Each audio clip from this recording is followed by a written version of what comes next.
I request CA BT Shetty, Chairman Sikasa Bangalore Branch, to introduce the all panelists. Dignitaries on the dais, off the dais, dear members, students, ladies and gentlemen, good evening. To enlighten us on the Union budget, along with two prominent moderators, we have four eminent panelists, and it is my pleasure to introduce them to this august gathering.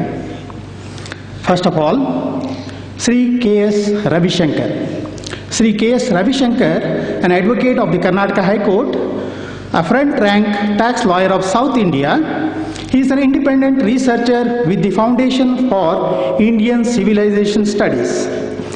Sri K.S. Ravi Shankar, by qualification, M.Com, CS, CA, and LLB. He has more than 34 years of work experience.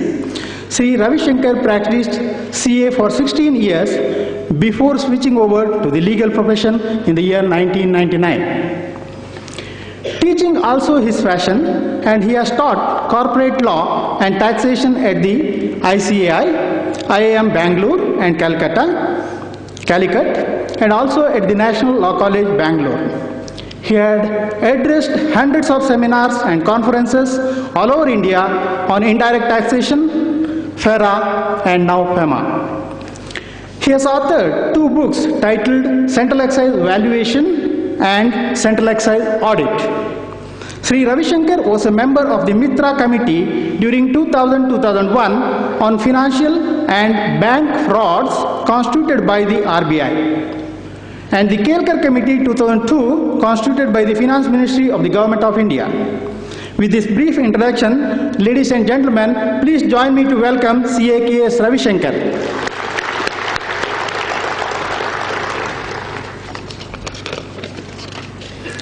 Our next panelist, Sri R.K. Mishra. Sri R.K. Mishra is a non-resident scholar at Carnegie, India, based in Bangalore. He will drive Carnegie India Technology Forum initiative and engage with technology innovators and policymakers. His research will focus on the use of technology for urban planning and transportation, sustainable living and future of smart cities, and he will lead Carnegie India's annual Global Technology Summit. Mr. Mishra is a graduate from IIT Kanpur and a postgraduate from Tokyo University. In addition to Hindi and English, Mishra speaks Japanese language too. Mishra is a fellow of Leaders Development Program at Harvard's Kennedy School of Government and a Global Leadership Fellow at the Aspen Institute.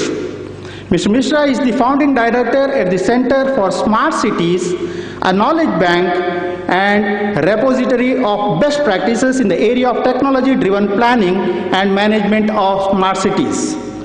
In 2006, he founded Sahayog, Indian Council for Public-Private Partnership, a pilot to policy social initiative to provide livelihood opportunities for rural poor. With this brief introduction, ladies and gentlemen, please join me to welcome Sri R.K. Mishra.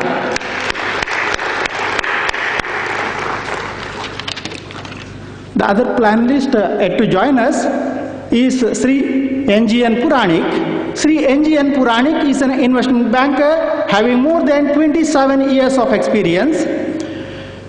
Mr. Puranik is a director of Inam Securities and also a member of the investment management team of Inam Securities.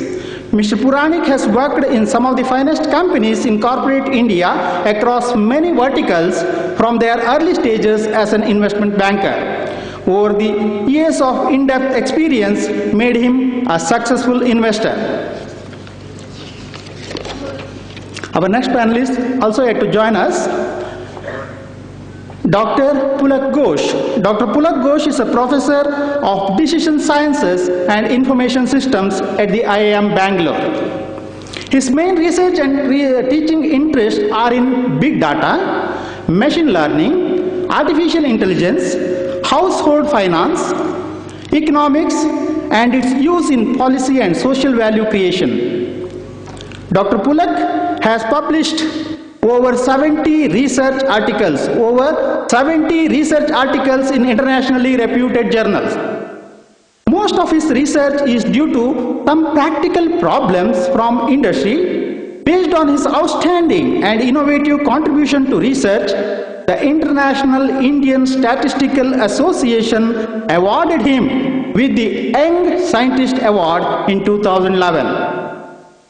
Government of India awarded him prestigious C.R. Rao Award in the year 2015, and Econometric Society awarded him Mahala Nobis Award in the year 2016.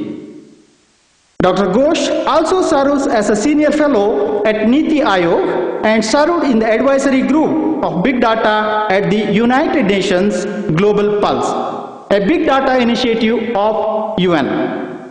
He is also an academic fellow at the Center for Advanced Financial Research and Learning promoted by RBI. Recently, he has been named as one of the top 5 data scientists in the world of Indian origin by Tech Radar. With this, let us welcome both the speakers in their absence. Over to you. Now our main session will begin in another 5 minutes after rearranging the chairs. I thank the PA Padamchand Khincha, R.K. Mishra and C.S. Ravi Shankar for joining us for this inaugural session. Thank you, sir. Let's welcome PA Mohandas Pai and Mr. N.G.N. Puranik. I request the Vice Chairman Shravan Gurutor to welcome with flower.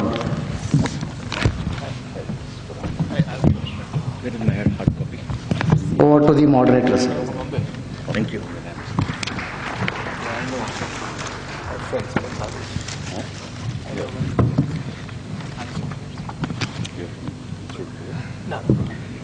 Bangalore. We start now? Folks, thank you for coming here today. I think 22nd year? 89, yeah. We began 30th, close 30th year. This is the 30th year, Padam? Yes, 30th year. 30 years of having a budget presentation. I'm sure that all of us are much wiser for that effort. We have a great panel today. One is, of course, N.G.N. Puranik. Puranik discovered Infosys in 1991 as a banker. He's the first person to go to a non-descriptive company in the remote part of Bangalore and discover it and make them go public as a part of ENAM, get them the ADR, do everything else. He's a great banker. Except you're so shocked at the success of Infosys, he said there's no other company like Infosys and refused to. Puranik, thank you for coming back to Bangalore. Please give him a great round of applause. Then we have Mr. R.K. Mishra. R.K. Mishra is an entrepreneur who sold his business. Now he's doing public service in Bangalore. If you see the Tendashore roads, you see many other roads coming up, particularly in Madhepura and in Whitefield. He's the person responsible. He's a member of the technical committee for the BBMP. And he's also worked with the government to make sure we get 250 kilometers of metro by 2022. The alignment of the metro, where it goes, he's working with the government to do that. And he spends half his time on the dusty roads, inhaling dust. His lungs have become black, little bit. He's got little bit time left to clean it up. So give him a big round of applause. And of course, we have the great K.S. Ravi Shankar, scholar, academic, lawyer, chartered accountant. I don't know what comes first, but the inimitable Ravi Shankar has got a prodigious memory. I think his memory is better than Narendra Modi. We will test it out today. Given half a chance, he'll recite the entire Income Tax Act from the beginning to the end, including the amendments made yesterday in Parliament. Am I right, Ravi? Thank you, Ravi, for coming here. And please give him a big hand.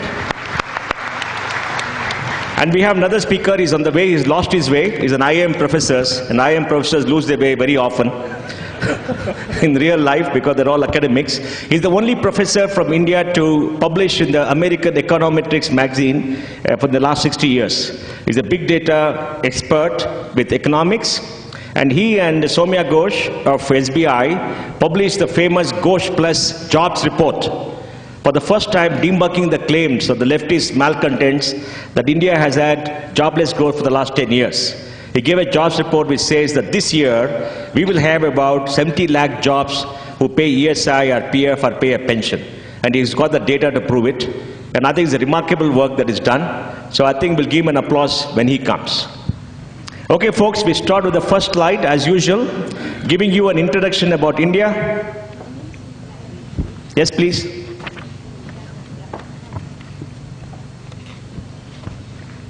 Okay, next. Yeah. Now, this interesting data, as usual. A population has gone up to 1.35 billion. We produce 25 million babies a year. All right? And about 80 lakh Indians die. So about 1.7 crore population goes up. Our fertility rate is now 2.2. Replacement is 2.1. By 2020, we should be 2.1. That means population stabilizes. Except the whole of South India is below replacement. Karnataka is 1.8. Karnataka will get older before it's richer. And the whole of South is about 1.7, 1.8. West Bengal is 1.7. Punjab is 1.6. They're not producing enough babies. And Bihar is very good, 3.2, more babies. UP is very good, 2.6. And Rajasthan is 2.04. But India's population is stabilizing. I think it's very, very good news. And population increasing by maybe 1.2%, 1.3% is census data in 2011. Life expectancy, females live longer. Literacy has gone up. GDP this year, $2.60 trillion. That is very, very impressive. Extremely impressive. But this year we'll grow at 6.5%. That's what the budget said. We could be higher.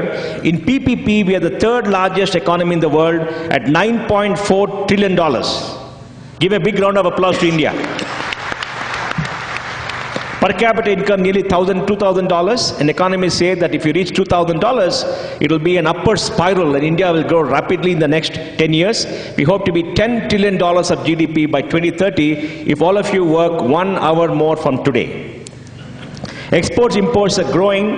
Foreign exchange, we got $414 billion.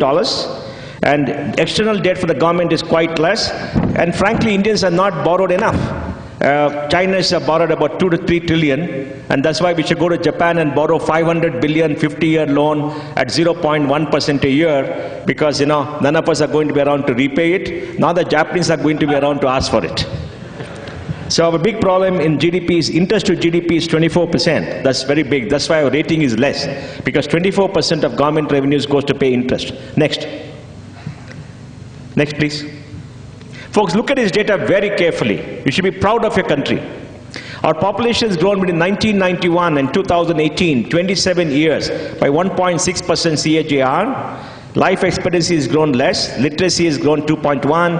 GDP at current market price has grown at 13.6%. The difference between real rates and nominal rate is inflation. So we've grown at 13.6%. That's very, very impressive for 27 years each year. Another round of applause for India. And our GDP in dollars has grown at 8.7% a year. Only China has grown at 9.9%. We've grown at 8.7%. Per capita income has grown at 7% in dollars. Export imports have grown well. Foreign currency reserves. Of course, the rupee has depreciated from 18 rupees to 64 rupees. You know that we've opened up in 1991. It went to 29 rupees, then 33 rupees. There were dual rates. Puranik remembers all those dates. The savings rate is quite impressive at 28%. It's come down in the last 4 years, Padam, but I think it's pretty impressive. It's a very impressive. Anybody tells you we are a poor country, just show them these figures. No country in the world has grown at 8.7% a year in dollar terms for 27 years except China. And if anybody compares India with another small country like a Singapore or a Finland or a France or a UK, laugh at them. And tell them nobody has got a population of 1.3 billion people. The only country we should compare with is China. Give a big round of applause to the big data expert, Dr. Pulak Ghosh, author of the famous Ghosh and Ghosh report. And the Ghosh and Ghosh report was referred by Prime Minister Modi in answer to a very good, very young, renowned politician who told us India only produces 400 jobs a day. It is based on a thin survey, and Pulak proved that India produces 20,000 jobs a day. And the same politician said that China produces 50,000 jobs a day, except there are no 1.8 crore people coming to the job market in China every year. Somebody fed him wrong data, and none of them verified data. and Pulak has shown us the real data. Thank you, Pulak. So we see this tremendous figures here. The next slide. Yeah, GDP, we are now at 6.5. Demonetization brought it on 7.1, but changed behavior. I think all of you would know much better than any of us here. And 18-19 will grow at 7.4% again. And the quality of growth has gone up because inflation is down. I mean, 9.3 and 8.6 and 8.9, inflation is very high. Inflation has come down. Next slide, please. Where are we compared to China? Like I said, the only country we should compare is China. We are what China was in 2004, that is 13 years. We're 13 years behind China. So 13 years later, 2030 Puranik, we could be where China is. Very exciting Puranik, you got to work harder. Next. And this again, the world is changing. We see the slide every year. GDP for the world is $75 trillion. And of course, the emerging markets will overtake the OECD by 2021. This last happened in 1830 or 1840 when Europe overtook India and China to become the largest economy in the world. After 200 years, we are back to status quo, Ravi. So Asia is going, India, China are going to be the largest economies in the world again, and the data shows very clearly by 2031 will be even larger, China and India and the rest of the world, except that the West will have more savings than us, so we got to attack the savings and get them money. Next, please. India, China, this is what we must see. How do we compare? Population, we are catching up on population. At least we'll overtake them in population. They produce only 16 million babies, we produce 25 million babies. The production is pretty strong in India. Life expectancy, they're much higher. Females live longer. Literacy, 96%. When Mao took power in 1949, he made a famous statement in China, women hold up half of heaven. Nehru never made the statement, so we never educated a woman, we never had literacy, and the Chinese are literate. When China opened up in 1978, they had a literate population. When we opened up, we had a semi-literate population. So our productivity in India is pretty low because of this issue. China is $13.3 trillion. $13.3 trillion, that's about 5 times what we are. 5 times. In 1978, we are neck to neck. Very close, we are ahead of China, 1978. Today, they're 5 times ahead. Real GDP growth, well, they're slightly ahead, we'll overtake them this year. In PPP, which shows much better figures, they're about 2.5 times ahead. So I think that's a much better figure because the prices are very low.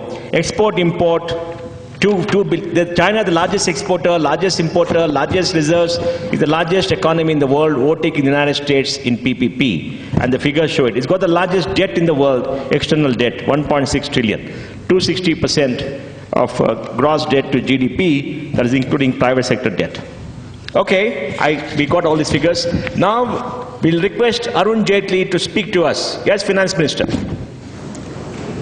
Madam, 4 years ago, we pledged to the people of India to give to this nation an honest, clean and transparent government.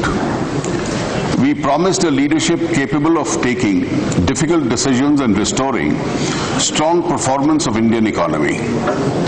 We promised to reduce poverty, expedite infrastructure creation, and build a strong, confident and new India. When our government took over, India was considered a part of the fragile five, a nation suffering from policy paralysis and corruption. We have decisively reversed this. The government led by Prime Minister Shri Narendra Modi has successfully implemented a series of fundamental structural reforms. With the result, India stands out as amongst the fastest growing economies in the world. The journey of economic reforms during the past few years has been challenging but rewarding. As a result of the reforms undertaken by the government, foreign direct investment has gone up. Measures taken by the government have made it easier to do business in India. Natural resources are now allocated in a transparent and honest manner. There is a premium on honesty. Premium on honesty. Next slide, please. Okay, this is a speech. Now, I want to ask the panelists, starting with Ravi Shankar, as a veteran of our 30 years presentation. Ravi, has the present government successfully implemented a series of fundamental structural reforms? And also, is there a premium on honesty? Is the statement correct that now there's a premium on honesty? Ravi? I'd go to the second issue first. That is the issue related to corruption. Because there are repeated references in his speech, as I could see, on corruption. Corruption has gone into the vitals of our system. Vitals of the system have been the entrails of corruption have totally destroyed the fabric of our administration. Now when they talk about premium on honesty, it obviously means that there is a discount on dishonesty. But then to what extent has this corruption come down over the last 4 or 5 years? Because when we are looking at a system where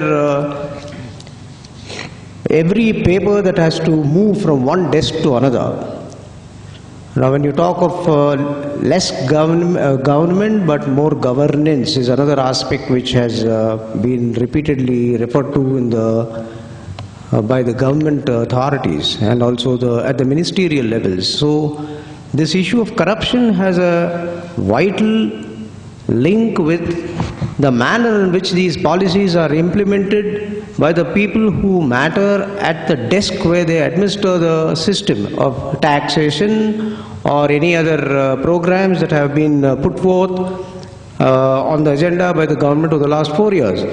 And the general perception, as I could sense over the last 2 years particularly, is that corruption has not in any way come down. It may be a very honorable intention of the lawmaker and also the policy administrator to ensure that the corruption level should be eradicated. But I don't think it is. There is absolutely no effort on the part of the powers that be to ensure that this corruption is rooted out. Ravi, there are 4 kinds of corruption. Please. One is the transactional corruption, what you give the mamus, day to day. You go to an office and whatever people want to demand money. The second is in government tenders where there's greater transparency because of putting it on the web. The third is policy. How do you influence policy in the government in Delhi? I don't know what a comment on that is. And the fourth is in the big defense deals. So of the 4 types of corruption, do you think anything has come down? Transaction cost, as far as the interface. Now, when the interface between the member of the public and the administrator reduces because of administration carried out through the what you call domains of the internet or any other methodology that is currently in force. That is a welcome measure on the part of the authorities, because over a period of time all of us are experiencing and seeing that there is a gradual reduction of the interface as between the members of the public and the administration. I agree with you that to that extent it's not a marked improvement, but we can always come to a conclusion that there is a gradual reduction of the interface, because of which this aspect of corruption on that score could have reduced. But when you go to the real issue, the reality, ground realities, it is the experience of the common public that. But what about defense? What about thing? Beg your pardon? Defense deals, policy, corruption in policy making. Corruption in policy making is definitely, I would say it has increased. It has increased over a period of time, over the last few years, because when you go to certain sectors which have money that has still remained underground, certain sectors, I wouldn't name those sectors, there are certain sectors.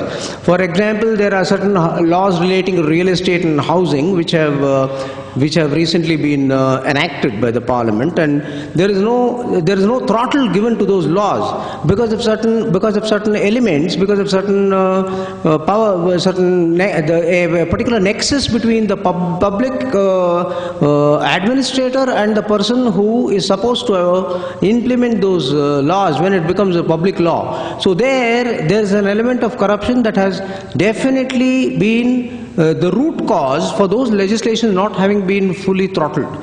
Otherwise, if you go to those sectors and administer the law as it has been laid down by the Parliament or the legislature, there is lesser scope for, when you look at the difficulties in terms of civic problems that we are facing and the housing laws.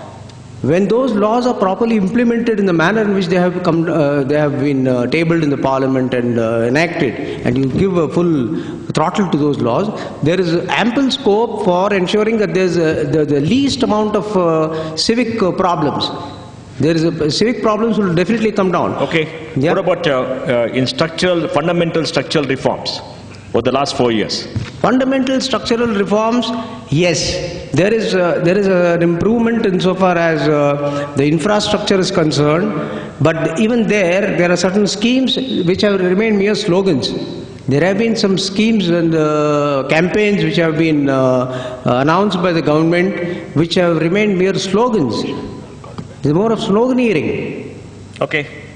Puranik, coming from Bombay, what do you think? For both the questions. You beautifully summarized the nature of corruption. I would say the transaction Mike, please. Corruption exists today. There is no significant reduction in transaction corruption. The tender-related corruption, I hear that it has come down significantly because of a lot of transparency. Most of e-tendering is happening in a big way. I think that is bringing down the extent of corruption, especially the central government-related corruption. I was told that in the next few years, significant portion of government procurement, the DGSND procurement, is going to be totally web-based. There is going to be a marketplace where you have to come and bid for the tender. So that is going to get resolved over time. The policy-related corruption, you talked about nicely, this we used to see in the 80s and 90s. So there were business houses who were almost writing the policy. Today, it doesn't exist.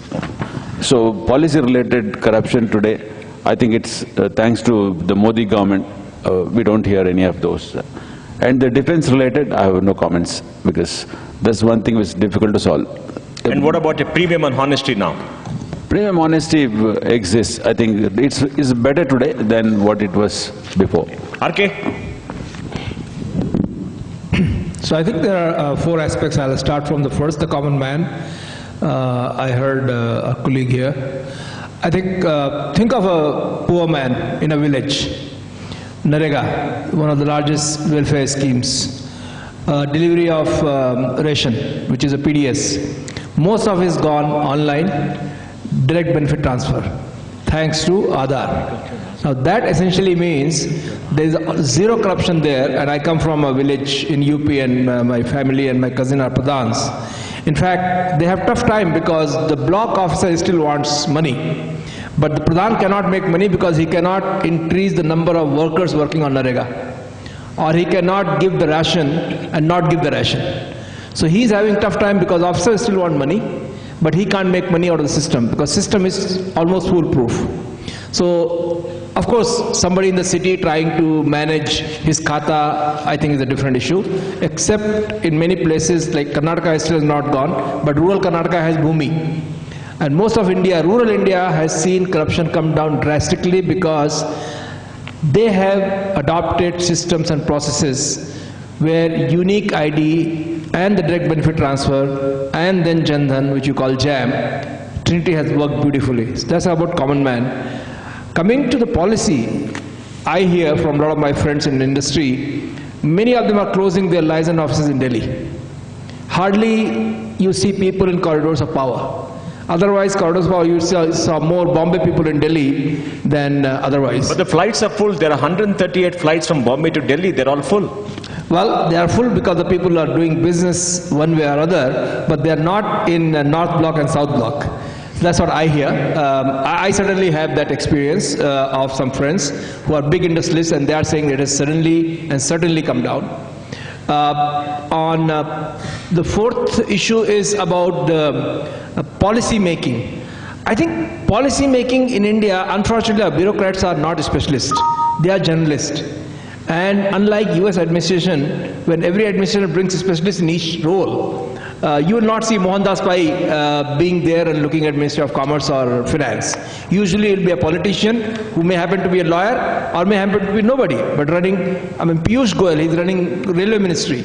Hardeep Puri, he was a diplomat. He's running urban development. What does he know about urban development? What does he know about smart cities? He doesn't know. There you need experts. Earlier it was vested interests who became the experts and wrote the policies. Today the government is reaching out through Niti Aayog or otherwise to real experts who potentially have no vested interests. So I think there is a huge change. I can see it. And of course my friends who used to be harassed by the IT guys, now government is removing the interface more and more. If you don't have to deal with the person, if it's a system, the moment you remove person-to-person interface, machine cannot take bribe from you. And I think that's a big, big change. Yeah, now, but in Karnataka for the plan sanction, the machine doesn't have capacity, it rejects. Correct. To go to the human being. So plan sanction, I think I will, I'm advisor to Chief Minister on Infrastructure. I'm advisor to BBMP and PDA. I'm Technical Advisory Committee. I have the power to stop hundreds of crores of projects, and you'll not believe what I go through. I think Karnataka has to go a long way, and I'm sure many other states. Municipal level, lot of corruption is there. And let me assure you, it's amazing amount of corruption. And I don't know how to do it because 74th Amendment is not working. The people who get elected are the ones who perpetuate. I just had something, I don't want to say that here, it's a public forum, but it is mind-boggling. The guys whom you vote to send to BBMP are the ones who are making your life miserable, whether it is your road, they stop the work unless they get paid. So let me just tell you that. So I don't think it's to do with Modi or Jaitley. What about, is there a premium on honesty from the central government? Yes, of course. I have not come across a minister in this government, and I was in BJP for 5 years, and I was a member of National Executive. And I know most of these people who are there in the cabinet minister rank. Majority of them are real good workers, hard-working people. No, is it the fear of Modi or it is just... Could be. I'm sure you give opportunity, everybody wants money. But if you are being watched, and I can't name, I hear one minister was meeting a lot of people in the top floor of a hotel, and he was warned to stop these meetings. If that kind of monitoring and fear is there, I'm sure people will remain honest. And I think the boss decides how his underlings work. And here I think the boss has got the clarity that corruption doesn't pay in the long run. And no wonder in 4 years there's no scam. Okay, Doc, you're the last of the line. A quick answer for all this. Sure. Well, on the transaction, yeah, I see there is a but I guess it has to go a long way because the last mile problems still have issues. I see in my village that even after you have Jan Dhan and Aadhaar sitting, the ultimate bank account and the capacity of that person to take out depends on some leader in the panchayat who one day collects all of their account number, goes to the bank and take out. So some behavioral changes also needed from the citizen rather than waiting for the government to do everything for us in terms of, but transaction wise I see. The other thing on the policy and in general, another part is at least in last 4 years, I haven't seen a huge amount of or any short amount of corruption from the ministry coming out. Because the way I know the media has always on these things and this is one of their survival. So they haven't been able to find anything. So that probably says that somewhere things are working in the right direction. And what about structural reforms, fundamental structural reforms, the last 4 years? That's huge actually. Particularly I'll talk about the fundamental economic reform. See, that is a long overdue, and one of the problem India faced in last few years, particularly in this government, is that it has not been done for a long time. And so if you see this GST, you see this demonetization, you see this financial inclusion in such a huge level, all of these are actually a structural reform which will eventually take our economy to the next level, which were due for a long time. That's why everything coming together makes it very, feels you very unstable. But ultimately in the back, in next few years, probably we'll get the benefit of all the structural reforms. We move on to the specific sectoral aspects of this budget. This has been a shift this year to move into sectors like agriculture, rural economy, social health, employment. Therefore, we will see what the finance minister has to say on the first of these segments concerned, that's concerning agriculture and rural economy.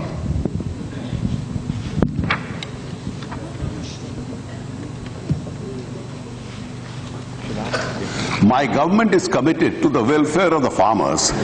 For decades, the country's agricultural policy and programs has remained production-centric. We had sought to effect a paradigm shift. The Honorable Prime Minister gave a clarion call to double the farmers' income by 2022 when India celebrates its 75th year of independence. Our emphasis is on generating higher incomes for farmers. We consider agriculture as an enterprise and want to help the farmers to produce more from the same land parcel at lesser cost and simultaneously realize higher prices for their produce. Our emphasis is also on generating productive and gainful on-farm and non-farm employment for farmers and the landless families. With this background, the finance minister's speech, let us look at certain policy statements in the budget. Interesting statement saying that we will give you a minimum support price to the farmers at 1.5 times the cost of production. How this 1.5 times is going to be arrived at, how to arrive at the cost of production, we don't know as yet. But he's making a statement that I'll give you 1.5 times the cost of production. It's actually a statement made by Swaminathan, our Green Revolution expert, and they are now for the first time bringing it back into the budget concern. Now saying that I'm going to give you institutional credit to the agricultural sector at 11 lakh crores for 18-19. And interestingly, the economic survey says that the agriculture credit has grown year on year at 17%. This is to be benchmarked with the fact that from 1980 onwards, the agricultural growth has about 2.8%. Last year we were 4% on average, growing at 2.8%. Niti Aayog is saying that, yeah, we will join with Niti Aayog, have certain policy statements that the farmers will get adequate price for their produce. They're going to therefore also have certain institutionalized mechanisms, such that they're going to be appropriate futures and options market. We're going to have the warehouse deposit systems in place. We're also going to give focus on animals and aquaculture. So we're going to set up certain boards for this purpose. We're going to give about 10,000 crores for setting up this and a push to the aquaculture and the fisheries and the animal husbandry industry. We're also going to have an agricultural market infrastructure fund. We're going to have certain specialized agro-processing financial institutions. We're going to therefore increase our food processing outlay to a particular slide. Next slide.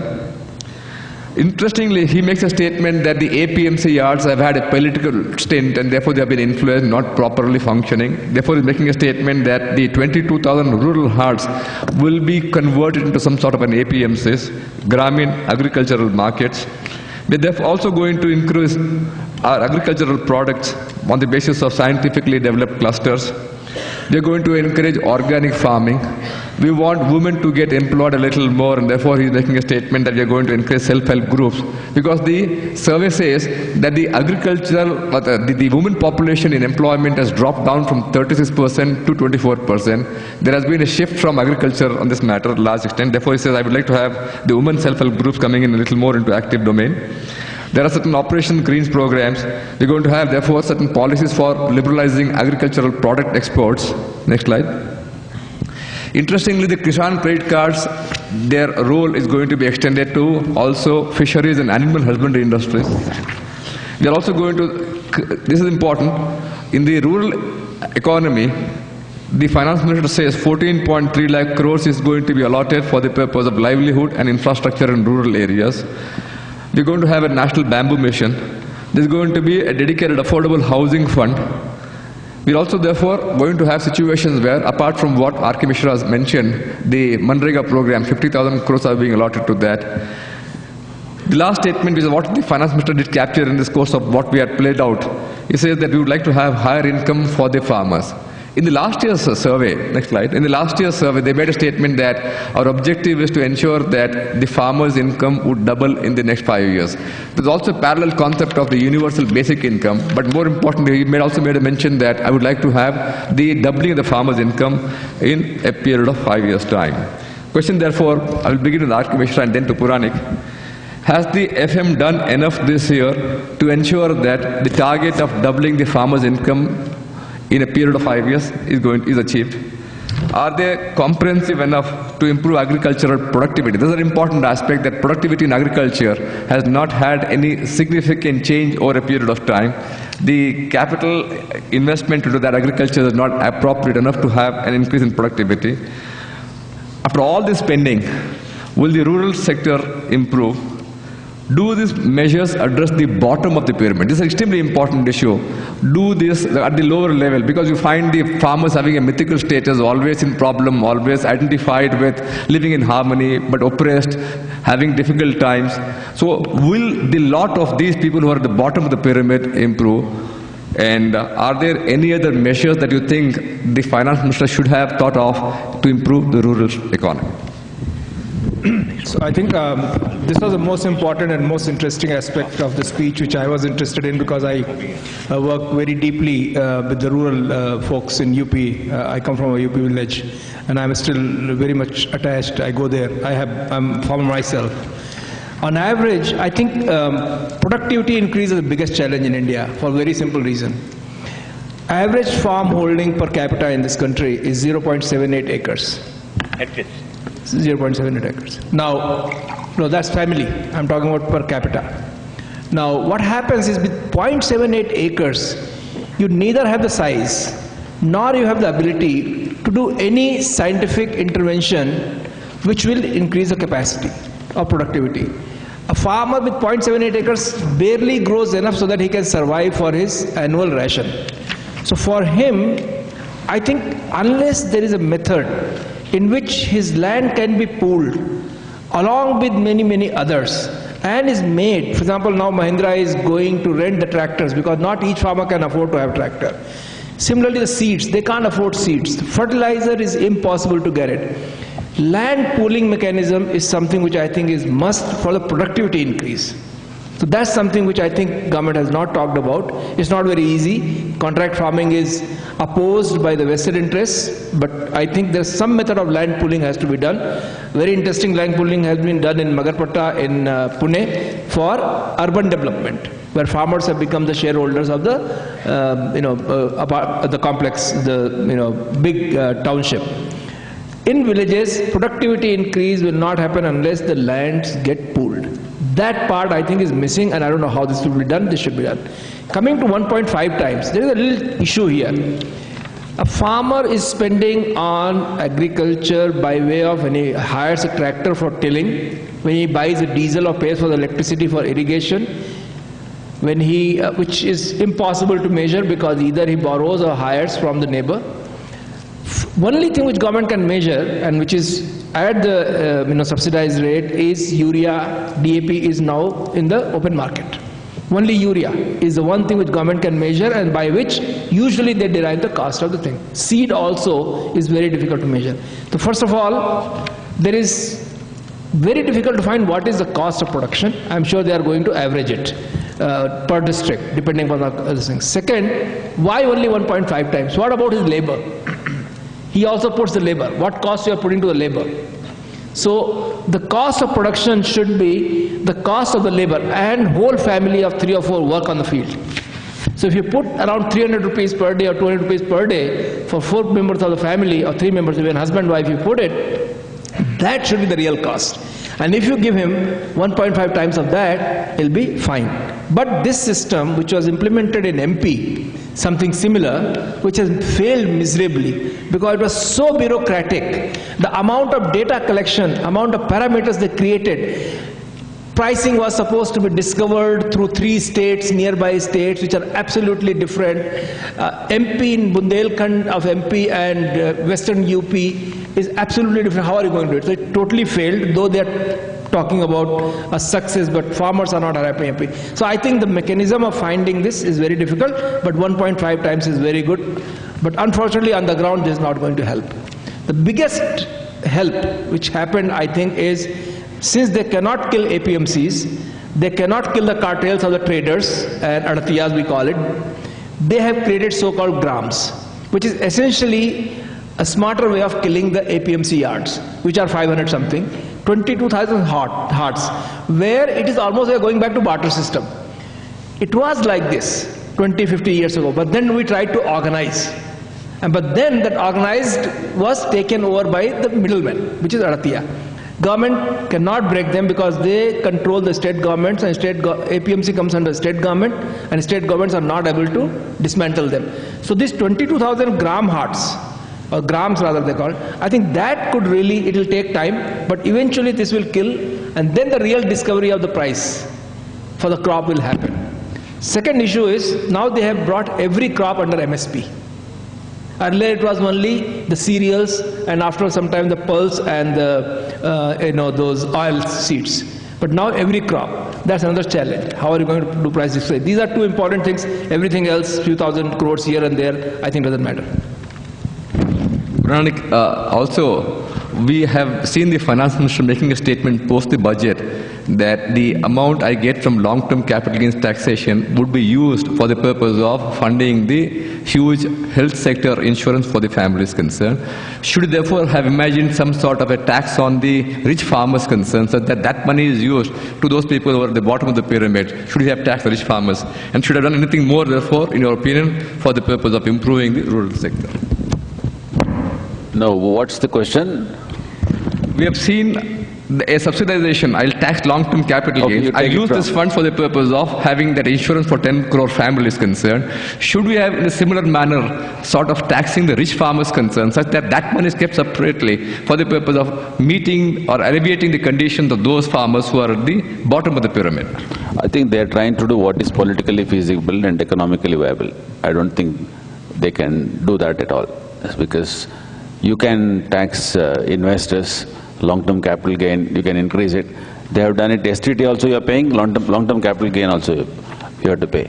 Apart from that, there is another discrepancy, the short-term capital gain. So they have made the long-term investing unattractive in that sense. So coming back to this, I think they should they try and do that. It's impossible to do that. Taxing farmers in India is not going to be easy. I don't grudge if the money is used for the welfare of the farmers. If investors' money is used for the welfare of the farmers, it doesn't matter.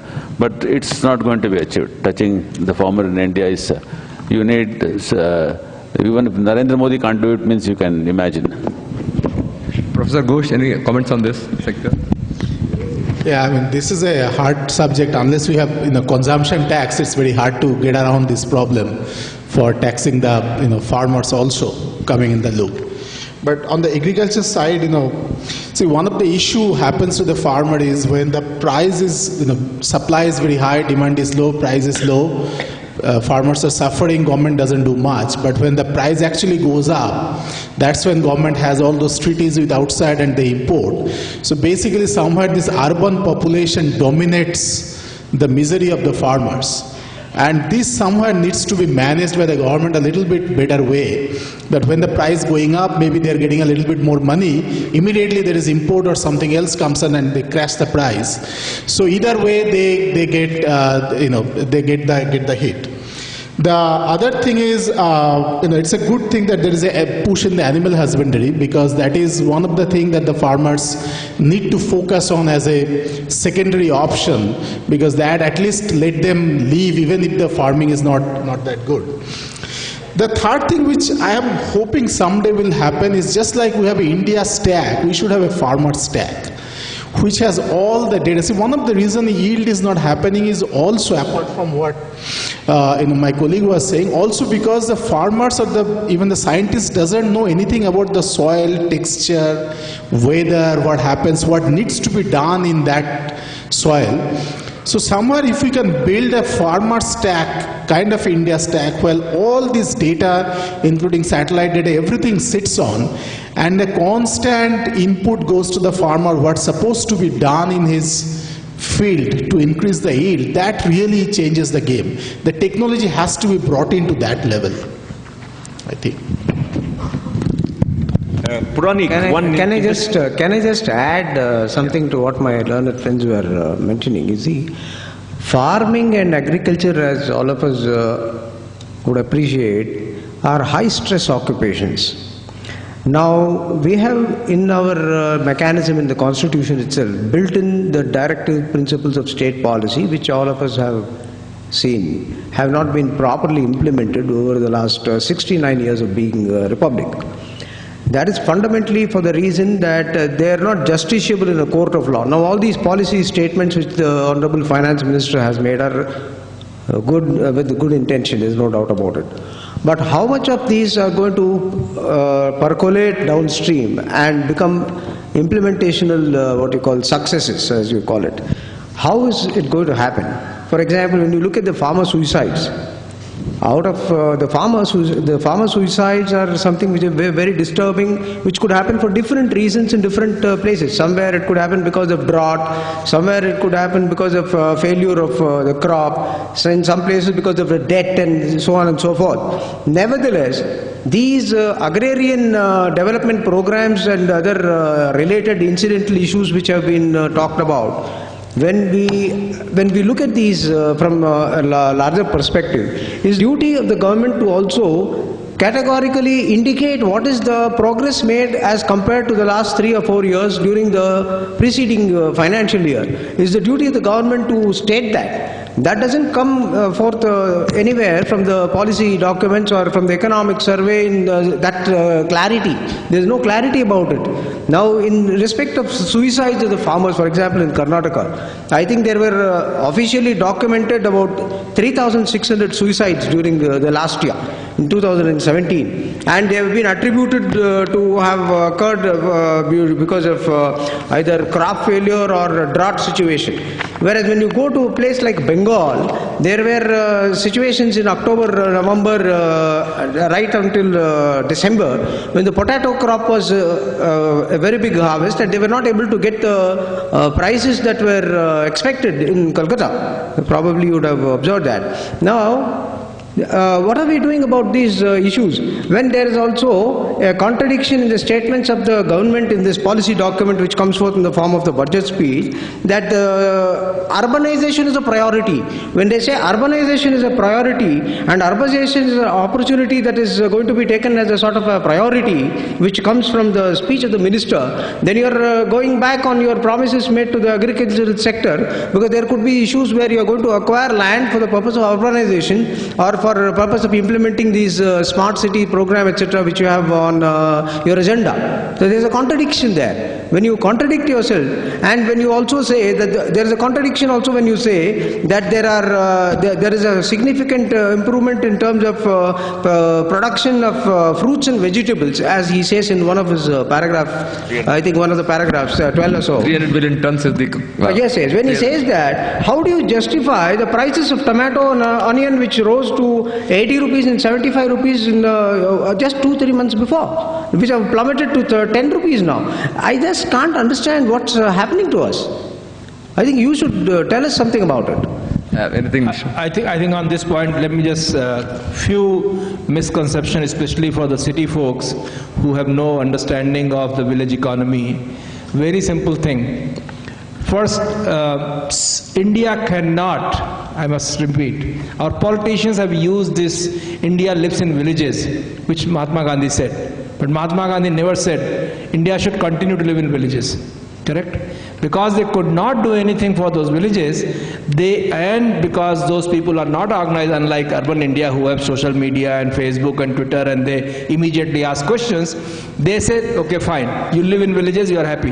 Let me assure you, with 0.78 acres, you cannot grow anything which will make you rich. Forget about, it will not even feed you. So if anybody says, do things in urban, don't do things in urban India, keep people in villages, well, they will survive. Hopefully they will not die if Narega continues, but they will never ever become even low income people. So urbanization, why urbanization is required? Why people go to urban India?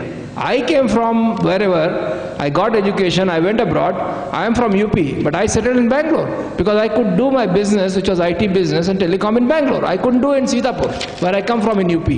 Urban India is what provides opportunity. All of you accountants here, will you go and live in a village? Is there any company to do work for? Will you do audit of any company in a village? Urban India provides the economic opportunities across the world. Urbanization is equivalent to people. India, look at China. 500 million people came from villages to the cities, and that's how their life got better. So anybody saying that urbanization is at the cost of rural India is wrong. Urbanization is the only way for people to come out of misery of poverty given our population. Now coming off this production, yes, when West Bengal produced bumper crop of potato, UP would have produced no potato. Unfortunately, potato cannot reach from West Bengal to UP. Thanks to APMC, they will not allow agriculture produce to go beyond the state border. So this is the problem. India is not a country, it's a continent. So if Himachal produces apple, but in Bangalore you always get American apple, a Mexican apple. Why don't we get Himachal apple? And Himachal apple is rotting. Problem is our logistics is lousy. So when they say production has gone up, that is the correct data. That doesn't mean your tomato in Bangalore is going to be cheaper because more tomato was grown in UP. So I think unless we fix that, it is not going to be fixed.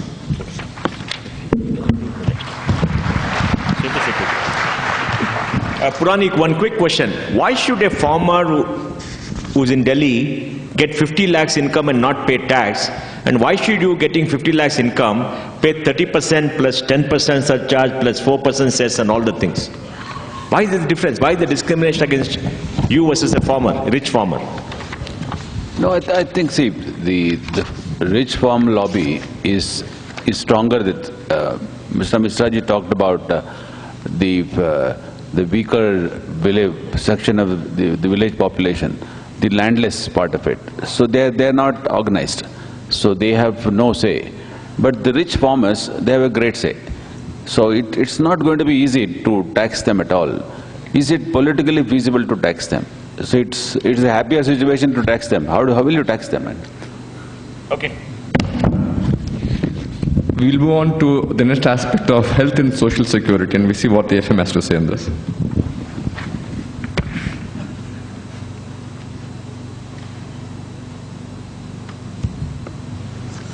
My government's goal is to assist and provide opportunity to every Indian to realize her full potential, capable of achieving her economic social dreams. Our government is implementing a comprehensive social security and protection program to reach every household of old widows, orphan children, divyang and deprived as the socio-economic caste census allocation of National Social Assistance Program has been kept at rupees 9,975. This part is on two segments. One is on health, one is on social security. Some aspects of social security will also have when you deal with employment. We'll see what the FM has to say on the social security aspect and health aspect. He now makes a statement that I would like to have an Ayushman Bharat, where I'm going to address health holistically by having a system of a proper care in all the primary, secondary and the tertiary segments. What's important next is a significant program. He's made a statement, I'm going to launch the world's biggest healthcare operation by making a statement that I'm going to cover 10 crore poor and vulnerable families which we believe to have 5 members per family, to 50 crore people, about 40% of the population approximately, we're going to have an insurance cover of 5 lakhs per family. Extremely interesting as to how the mechanics will happen. Therefore, I will ask Mr. Professor Ghosh on this matter, his comments. And his last statement, he says, in that paragraph, adequate funds will be provided for smooth implementation of this program. If you look into the budget papers, we don't find evidence of any factoring of this into the expenditure targets or expenditure figures there. He therefore made a statement, we will make adequate provision for this. Next point is also important. There are about 1.5 lakh health and wellness centers. He believes that these will be therefore activated where this care for the rural families is adequately administered. He therefore makes a plea to the corporate sector to say that we would like to have the CSR and philanthropic organizations to participate in this, to ensure that they're also in terms of time and money participating in ensuring that this healthcare program is adequately implemented and properly implemented. He then goes on to make certain smaller measures on the next slide. 600 crores to nutritional support for people who are suffering from tuberculosis bacteria. He also says that I'm going to enhance the access to medical education. He therefore makes a statement that I would like to have 1 medical college in every 3 parliamentary constituencies and at least 1 government medical college in each state of this country concerned. He also makes a statement that the Jan Dhan Yojana, the 60 crore bank accounts, will therefore come into the fold of the government, and they're going to take measures for the purpose of providing services of micro-insurance and unorganized sector pension schemes through these accounts. An extremely interesting statement by him. And he also says, I'm going to implement a comprehensive social security protection programs to reach every household of old, widows, orphan children, Divyang, that is handicapped, and deprived people. And the next slide, he then makes a statement that I'm going to provide about 56,000 crores for the advancement of scheduled castes and 39,000 approximately for the scheduled tribes. The government's estimated schematic budget expenditure on health, education and social protection is 1.38 lakh crores. He had spent about 1.22 lakh crores last year. They are making a statement approximately that I'm going to spend 1.4 lakh crores for health and the social security. Professor Ghosh, therefore, in the background of these facts concerned, 2 questions. Is it possible for government hospitals to provide quality medical health care? How are you going to ensure that this type of a program is going to be adequately and properly implemented? And is it practical to implement a social security system in India only for the underprivileged? So there is quite a few aspects to it. First of all, whether economically it is feasible. So that to some extent I have hope that is feasible, because Tamil Nadu has a similar kind of thing up to for I think 700 rupees up to 3 lakhs, something like that. So if we just stretch, 500 rupees, if we stretch that and let's assume that 1,000 rupees is needed per thing, just assume that. We are looking at 5 lakh cover per family. So right, 5 lakh Tamil cover. Nadu has 3 lakh cover. Huh? The coverage in Tamil Nadu right now is 3 lakh. That's what I'm saying, with 700 rupees. So I'm just taking the conservative estimate from there. So if we just stretch it to 1,000 or 1,200 rupees, and I'm assuming some money will be asked from the people who are being given there. So then we are looking around about 10,000 crore. Now that allocation I don't see, but yesterday I was listening to Dr. Devi Shetty. He is very confident that this is feasible, but some math needs to be worked out. But the other, so that's the insurance issue. The other issue is whether these can be, quality government hospitals can provide this. This is somewhere infrastructure, and given the number of graduates we have in terms of MBBS, I'm a little less hopeful on that part. In general. Mishra, your comments on this? So I think this was the second most important part of the speech, I thought, after agriculture. I think this is the best thing any government which is really worried about the welfare of the poor and underprivileged could have done.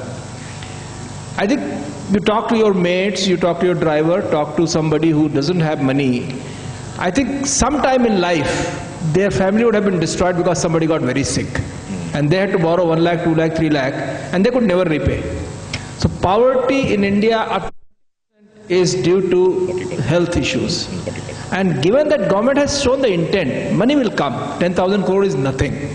And I think, as Professor Ghosh said, Tamil Nadu is running a scheme where they cover 3 lakh rupees. And this is per family, by the way. So it's a floating cover, it's not per person. And I don't think all in the family are going to be sick in the same year and they will need 5 lakh. So it will be supposing one person. So 10,000 crore rupees is nothing. Now coming to the infrastructure, I don't think FMM has said that you have to go to government hospital to get treated. It is 5 lakh rupees. You can get treated in Medanta or you can get treated in Manipal, doesn't matter. So as long as today also, poor person goes, sells his jewelry or land and still goes to the specialty hospital. It's not that he goes only to the government. Nobody actually goes to the government hospital nowadays. In Karnataka they do, especially our cancer hospital. Jayadeva, a lot of people go, very good care. Nimhas, very good care. But other places, I have not seen that. So I think this will really fundamentally change. And it is very easy to implement. Given that now you have Aadhaar. With Aadhaar, relationship is established. So once I am the head of the family, with me 5 people, maybe my wife and my 3 kids and all can be attached. So it's very easy to implement. Now I think the money has not been allocated because I don't think government will be able to enroll that many people in first year. Maximum they will be able to enroll maybe 1 crore people. And given that it will be insured by the government's own agencies, like generally they are going to merge 3 insurance companies, it will be Mediclaim kind of stuff from them. So I think it's very easy to implement and they are going to link it with Jan Dhan. So it will be a cashless facility. This is the master stroke and I think Modi should have done it 3 years ago. He would have really got the benefit of it and 2019 would have been much easier. I just want to make... Okay. I just want to make one quick comment. Yes. So, see, another way to look at it is instead of doing universal basic income, I find this scheme is a lot more effective of giving universal health coverage, which is a lot more effective to these people. Yeah, I think the master stroke. You're very right. Okay. Next, higher education, Finance Minister.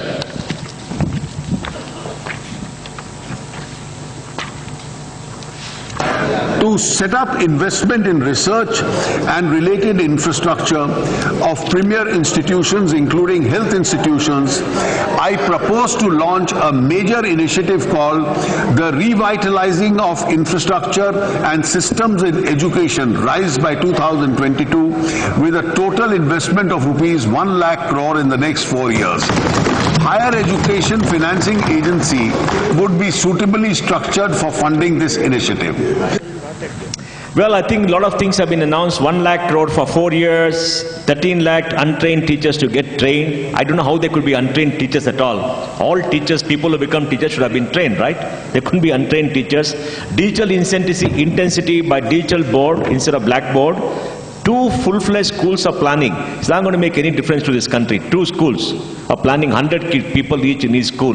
For a country of 1.3 billion people, 130 crore people.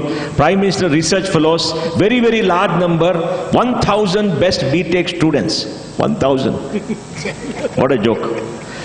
Investments in R&D, next. Establish Ekalavya Model Residential School. This will be pretty good because we need very good schools in rural areas, in tribal areas. And they'll be in par with Navodaya Vidyalaya. They're doing a good job. Next. Now I want to ask Dr. Pulak, because you are an educationalist, professor, so I want to ask you this. Let me give some data, folks.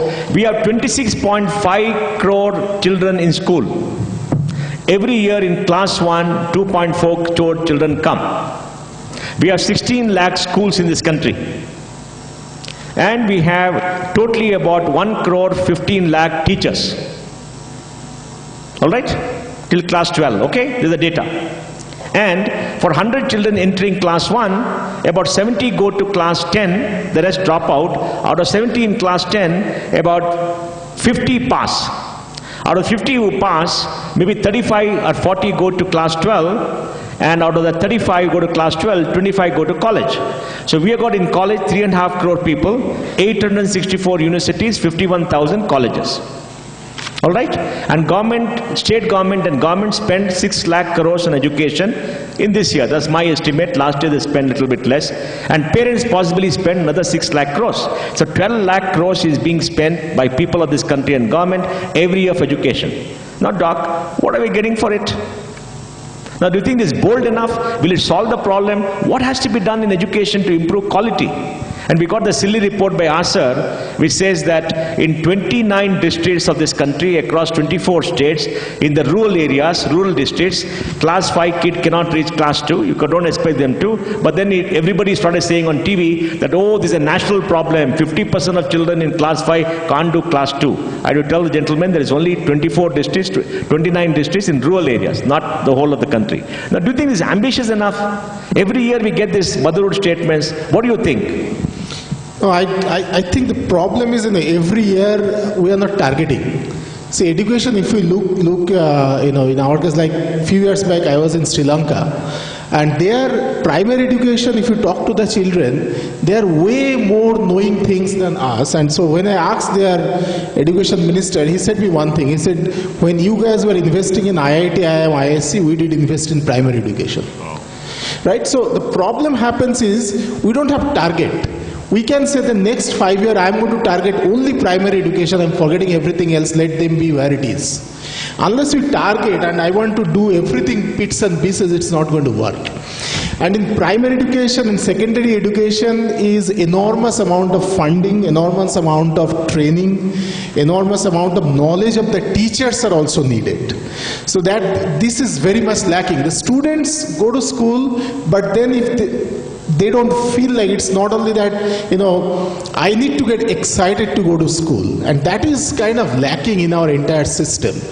So unless we invest, we target, and, for next 5 years, at least this segment, I don't really care that much if 100 BTech students get specialized training, they will figure out their way. I really need to care about the future of those BTechs, not like the current BTechs, right? So this is somewhere I find that no government actually touches the core, in a big way. That is the real problem. Ravi, you have any comments about education? Are we talking of Kendriya Vidyalayas model here when we are talking of education in the form of up to the secondary level? We're talking about 26.5 crore children in school from class 1 to class 12. How to improve quality? I have no comments about this. What about higher education, colleges, universities? How to improve quality? Is there enough investment? Do you think the government is addressing these issues? No, it's disappointing to see the budget on education. What do you think it should have done? What are the two things the government should have done in the budget? Just like a railway budget, sometimes, it comes to my mind. When you have a railway budget, a defense budget, why don't you have an education budget?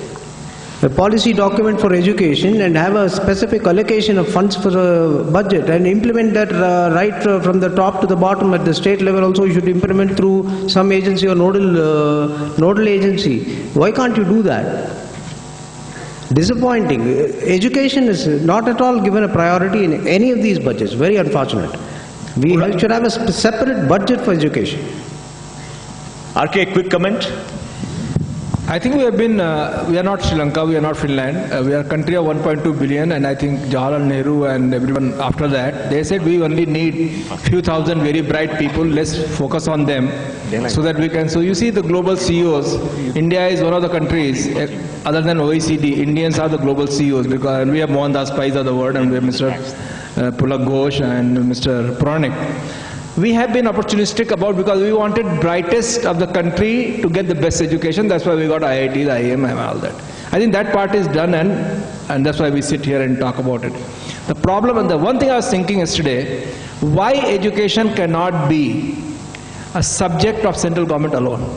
You know what is happening today? Central government is passing the buck because it's a state government. Now state government, unfortunately, depending upon the state, are doing as bad as the poor. Problem is not the investment in education. You know how much is the salary of a teacher in my village? Where average 30,000. 30 to 50,000 rupees. A month. And the average income of the villager is 2,000 rupees per year. 3,000 rupees. He gets 300-400 rupees per month, that's it. So 30, and that teacher never comes to school. Teacher stays in Lucknow and he has substitute teachers whom they pay 4,000 rupees. Outsourcing. Outsourcing. So we're very good at outsourcing. Now imagine And the person who's getting 4,000 rupees, he's B.Ed. It's not that he's not, but he has no training, no monitoring, nothing. BA in English, in Hindi. Yes. And then they essentially did one more thing. They make teacher do everything which you don't want to do. There are elections every few months, starting from Panchayat to Lok Sabha. Teacher is the one who makes your voter sheet, voter list. Teacher is the one who gets polio drops done. Teacher is the one who does everything other than teaching. So I think unless we fix this problem, I think education, he rightly said, education should become a mission. Central government should say, listen, you do, and by the way, you cannot deal with teachers because they are unionized. Some 1.odd crore teachers are there. They will go on strike. But I don't think anything will matter because anyway they don't go to school.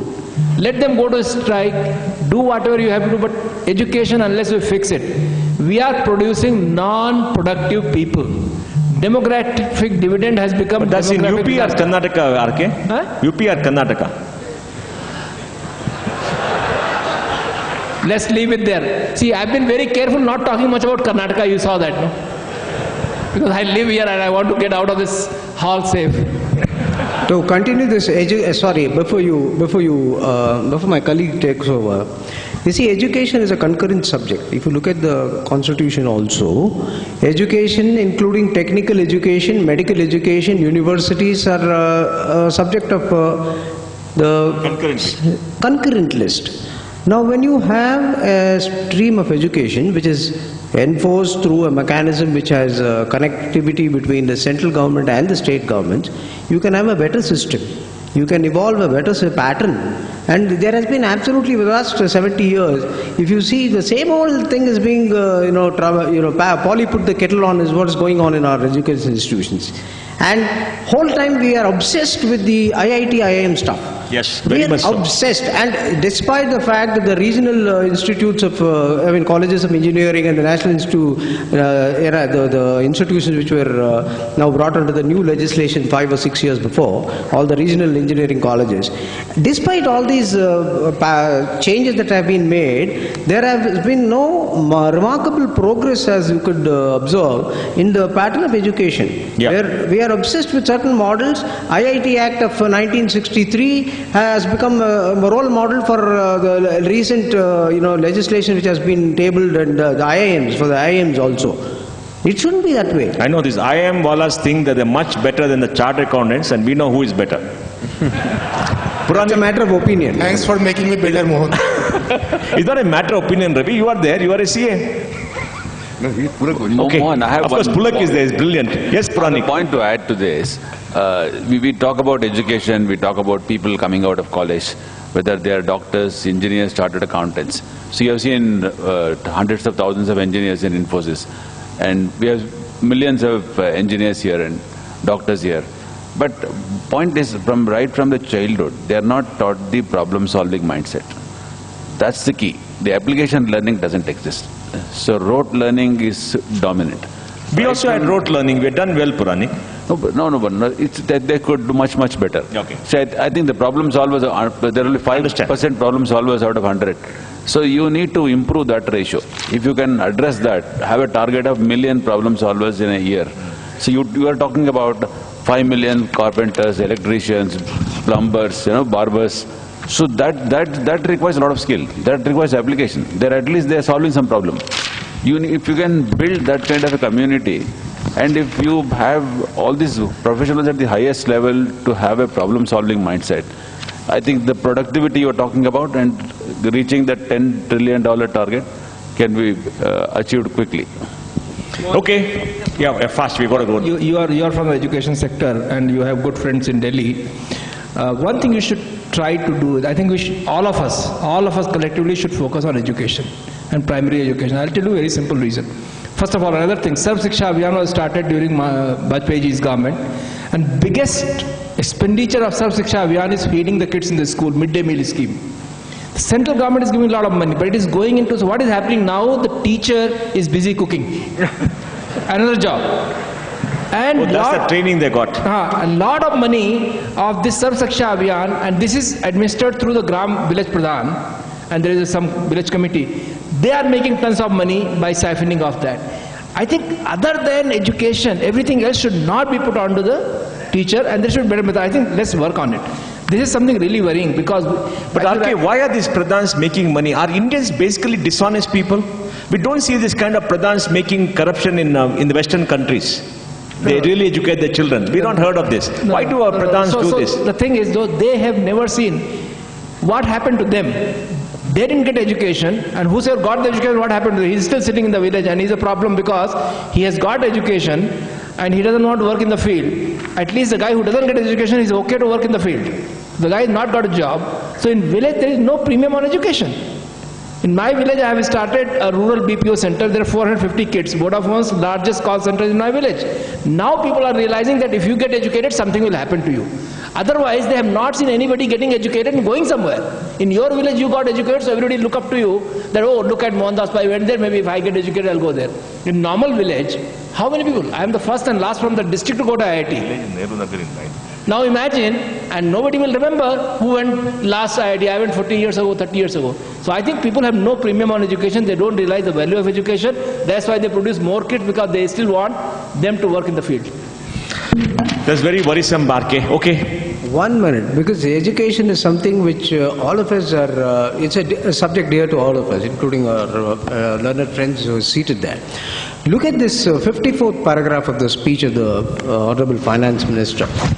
He would say, the government would launch the Prime Minister's Research Fellows scheme this year. Under this, we would identify 1,000 best B.Tech students. Look at that, obsession with B.Techs and whatever, from premier institutions. Which are these premier institutions? Who defines them? Only IITs. One sec, that's the inference.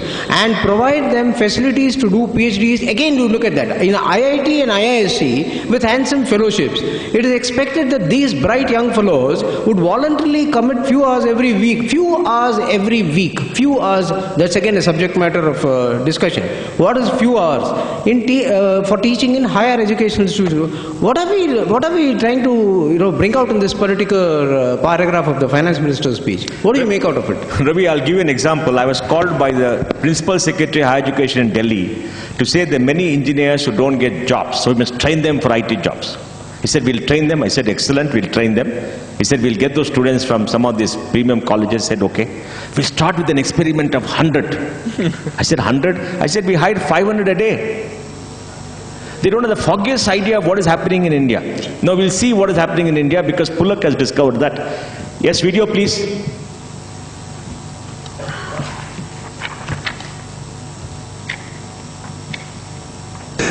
Creation of job opportunities and facilitating generation of employment has been at the core of the policy planning. During the last 3 years, we have taken a number of steps to boost employment and generation in the country. These measures include contribution of 8.33% of the EPF for new employees by the government for 3 years, contribution of 12% to EPF of new employees of 3 years by government sector employing large number of people, such as people like textile, leather and footwear, additional deduction to employees of 30% of wages paid for employees under the Income Tax Act, launch of National Apprentice Scheme and stipend and support and sharing of the cost of the basic training by the government to give training to 50 lakh youth by 2020, introduction system of fixed term employment for apparel and footwear industry, increasing paid maternity leave from 12 weeks to 26 weeks, along with the provision for creches. These measures have started showing results. An independent study conducted recently has shown 70 lakh formal jobs being created in this year. Okay. So 8.33% for new employees will be paid by the government.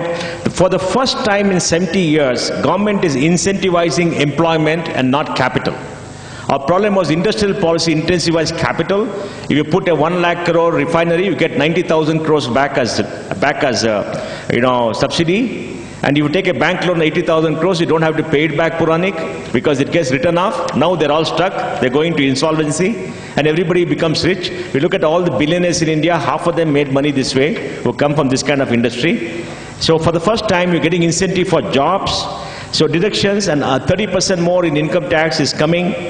And paid leave, maternity leave is gone from 12 weeks to 26 weeks, but I think it's only for the first 2 kids, as per the law. And fixed term employment, etc. Next. Yeah, 12% of wages to the EPF that we said, incentivize more women by having a lower PF contribution for them, so they have more money, setting up aspirational skill centers, etc.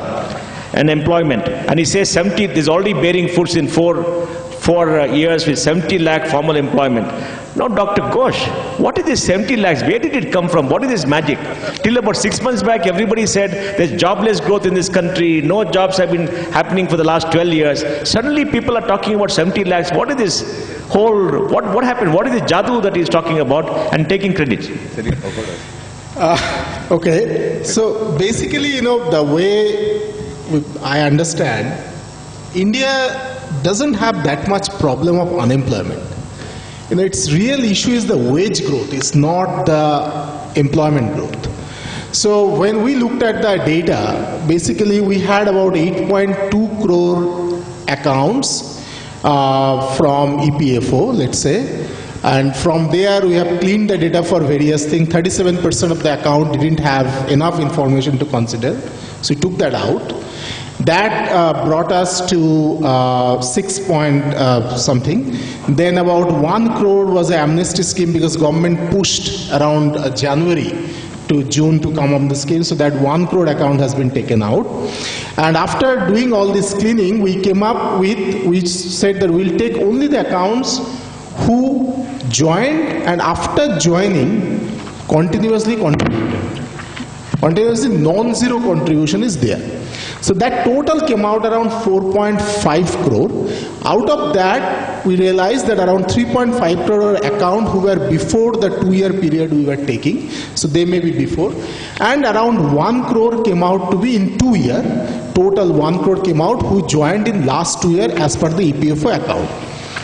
Now obviously then we were thinking that there may be duplication in this account, right? Because there may be formalization, there may be people who joined before, and a lot of the people has multiple PF account. So because EPFO doesn't have those information, had they have the information of date of join and date of employment, this cleaning would have been easier. So then we assumed that let us take a very conservative age group. Let us take the age group of 18 to 21 and 22 to 25. The reason was that in that age group, anybody coming having a multiple PF account, the probability is very low. So that's why we said, okay, let's look at 18 to 21 and 20 to 25. So that's how we got some number. Then we looked at the ESIC. Now ESIC also, there can be duplicate accounts. So we did a haircut of 50%. If you want to do more haircut, that is possible. And in ESIC, we took only 18 to 21 precisely, not more than that. Then we looked at the NPS. Because NPS is, remember, EPFO is more or less the lower, paying jobs, not so high paying jobs. In the central and state governments, we looked at the NPS, and that's where we got some number. By adding all those, we realized that there is about 5.6 lakh job getting created every month on an average. And then we extrapolate it by saying if it goes like this, then by the end of financial year, probably it will reach to this. So this is how the number came out. So it is, and it may happen that in that 18 to 21 or 18 to 22, some amount may be formalization. We cannot be sure, but the probability is very low. We also looked at two other things. One is, in this 18 to 25 age group, what is the average age group where people are making the first contribution of EPFO? That is extremely centered around the age 21-22 actually. So that also gave us the confidence that probably we are going in the right direction. And the other thing I want to say is that average contribution of EPFO when you looked at is around 400 to 500 rupees per month. So that goes to the second step, like there is some people raising the issue that if job is so much, why the consumption is not going up. Now, if you look carefully, the visible consumption, like real estate going up, some other things going up, doesn't happen for this kind of job creation. This kind of job creation, it is actually, if I am earning today only 2,000 rupees, all of a sudden I earn 10,000 rupees, my day-to-day life is not going to have a dramatic shift. So the consumption which the other people are talking about, that if job is there, consumption will happen, is not going to reflect in the kind of consumption we want to see. That's one angle. The second angle is this also brings to the fact that, okay, we probably, now that doesn't mean that we have solved the employment problem. Keep that in mind. We still had about 15 to 18 million workforce coming every year. All this report we are trying to say is 2-3 things. One, the job scenario is not as bad as it made out to be. Second, which is the most important thing, India probably producing number of jobs, but we need to have a wage growth. That is the real important thing. These guys need to have a lot more money in hand, and that's where I think one of our suggestions, me and Mohan together, has gone, and one of the suggestions is taken out that the young guy who is at the age of 20 getting their first job doesn't care about retirement benefit. He needs to have more money in hand, so EPFO should, his contribution should be reduced, and I'm happy to see that has been taken care of. The second point is India need to have a huge amount of reskilling. And reskilling is not like I'm pumping in so much money to skill. Reskilling has to happen extremely scientific way. So when we looked at the data, this kind of data, the good part is the survey data doesn't talk about a lot of this. When you look at the real time, the entire universe of EPFO, I can actually figure out every quarter which industry is generating how much job. And that gives me an idea what is the skill set need. Unless we connect this kind of job demand from the market with the skill I want to do, this wage growth is a problematic zone. So just by saying that, I'm pumping in so much money to reskill is not going to work until scientifically we connect these dots. Because most of the times what government is trying to skill, by the time they decide what to skill, that demand is gone. Because today's world, that skill set is changing dramatically. And this is another piece of the suggestion. So this is overall what we have come up with. Doc, tell me, all the people here, most of them are members in practice. Am I right, folks? You're all in practice, right? Now, are they counted as people with employment in India? Exactly. In the government records? That's a very good point. So another point, remember, there is this professionals who doesn't come. So for example, I am a doctor. I can do a private practice on my own in chamber. I am earning. I am creating job not only for myself, I will have 2 more people in my chamber to help me. That is a job creation. Every CA office, professionals, every new nursing homes, there is all this Ola Uber cab driver. Where do you put them? So if you add all those, there is 90 lakh trucks on the road. If every truck actually employs 2 people, including the driver, there is 1.8 crore jobs out there. If you add all those, I must say that India's job scenario is not as bad as it made out to be. We need to focus on job creation, but not as much as we cry about it. We need to focus on having a better life for them. They have job, how can I put more money in their hands should be the focus. Doc, another issue, how many jobs the automobile sector create every year? So that estimate, I forgot the exact number, but 20 lakhs. Yeah. You said 20 lakhs in a 20 report. lakhs. So with some lot of haircutting we come up with that. So for example, every 10 car on the road, just household car, there would be about 4 drivers with a very discount factor. And there is almost like, the auto car industry is booming, right? So that is also, all these jobs are not counted in our formal system. The other point I may want to make, that a lot of hue and cry happens that, I have not counted the job loss. But remember, in my count, I made sure that everybody who made the first contribution made a continuous every month contribution till today. So that is already taken care of there. Doc, what is the stock of how many people are there in the workforce, in the employable age? How many are doing formal jobs? How many are informal jobs? How many in agriculture? So there is almost about 10.8 in the total. Out of exact number I don't remember. 10.8 formal jobs. 10.8 crores. Yes. And 50 crores. 50 crores total. 50 crores, yeah, total. And 24 crores in agriculture. Yes. Why did Jairam Ramesh abuse you in that article? Because he gave the report, Jairam Ramesh wrote an abusive article about Dr. Ghosh and Dr. Ghosh. Right. Well, the good part is, as the Chidambaram accepted, I am a respected academician. Puranik, what do you think of this report, and do you see jobs being created? Is there a shortage of people for good jobs in this country? You have visited many companies. For the last 25 years you've been going around. What is your view on this job situation? I think there is a huge shortage of good quality skills. What's happening is the skill sets are not being upgraded on a regular basis. See, I was just reading about a company. This is called 2U. It's a US company. It's not in the West Coast. It's on the East Coast. So they have a program. They're not the MOOC types. So they provide the tutorial programs, and it's a 3-year program. It's a pretty expensive program. $75,000 they charge. That company is listed with a market cap of $4 billion, and they're growing at 30%. They provide all these skills. So point I'm saying is, if you can upgrade the skills of people, make it as a must every 3 months, every 6 months, I think they will become much more valuable than they are today. It's in their interest and the interest of the job. And also the point here is, you are linking capital productivity, which includes not just the revenue part, it's the jobs part. So that's what the new bill is doing.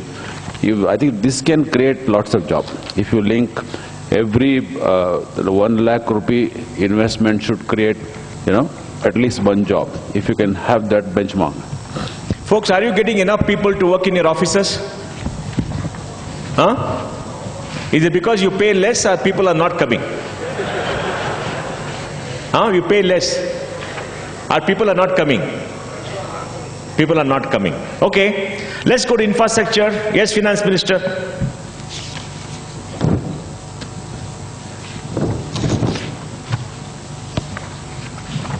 Infrastructure is the growth driver of the economy. Our country needs massive investment, estimated to be in excess of 50 lakh crores in infrastructure to increase growth of GDP, connect and integrate the nation with a network of roads, airports, railways, ports, inland water, and to provide good quality services to the people. We have made an all-time high allocation in rail and road sector. We have committed to further enhancing public investment. Provision of key linkages like coal for power, power for railways, and railway rakes for coal have been rationalized and made very efficient. Prime Minister personally reviews the targets and the achievements in infrastructure sectors on a regular basis. Using online monitoring system of Pragati alone, projects worth rupees 9.46 lakh crores have been facilitated and fast-tracked. The NDA has done more than any government in infrastructure, smart city programs, Amrut program for water supply, heritage cities, Bharat Mata, Bharat Mala for roads, 5,35,000 crores, capex for railways, next, safety in railways, and technology for safety, Mumbai's transport system, and RK suburban road system, and airport authority to build more airports, one in RK's village in near Lucknow or wherever it is. Digital India program is coming up. Next is about tolling. They want to have toll electronically, but they don't want to account for it. They'll always take cash. The machines break down all over. And also for employment and growth, they're spending 5.97 lakh crores as against 4.94 crores. 4.94 lakh crores. RK, massive expansion in infrastructure. Massive expansion in roads, railways, airports, waterways, ports, everywhere else. Still, our airports are choked, our railroads are choked, our streets are choked, our metros are choked, everything is choked. It's very interesting. I was seeing this graph which has been put. China is over-investing in infrastructure, and India has been for the last 60-70 years under-investing in infrastructure. Our airports are choked, which is a good news because people have at least money to fly. The bad news is you can't reach the airport, and if you reach, you can't fly because there are not enough gates, which is a good problem to have. Earlier we had problem and we never had airport. We had HAL, which was not an airport. It was like a bus stop converted to airport. I think when a nation of our size moves, now we are planning 146, I didn't even know there are 146 cities which can potentially have the airports. 146 airports are under Airport Authority of India, because when these 6 airports got privatized, I thought what will happen to Airport Authority of India? Now Airport Authority of India is not finding enough people to employ. There are not enough air traffic controllers, because each airport will have at least air traffic. Some airports they are doing this kind of like you do for railway. There is no air traffic controller.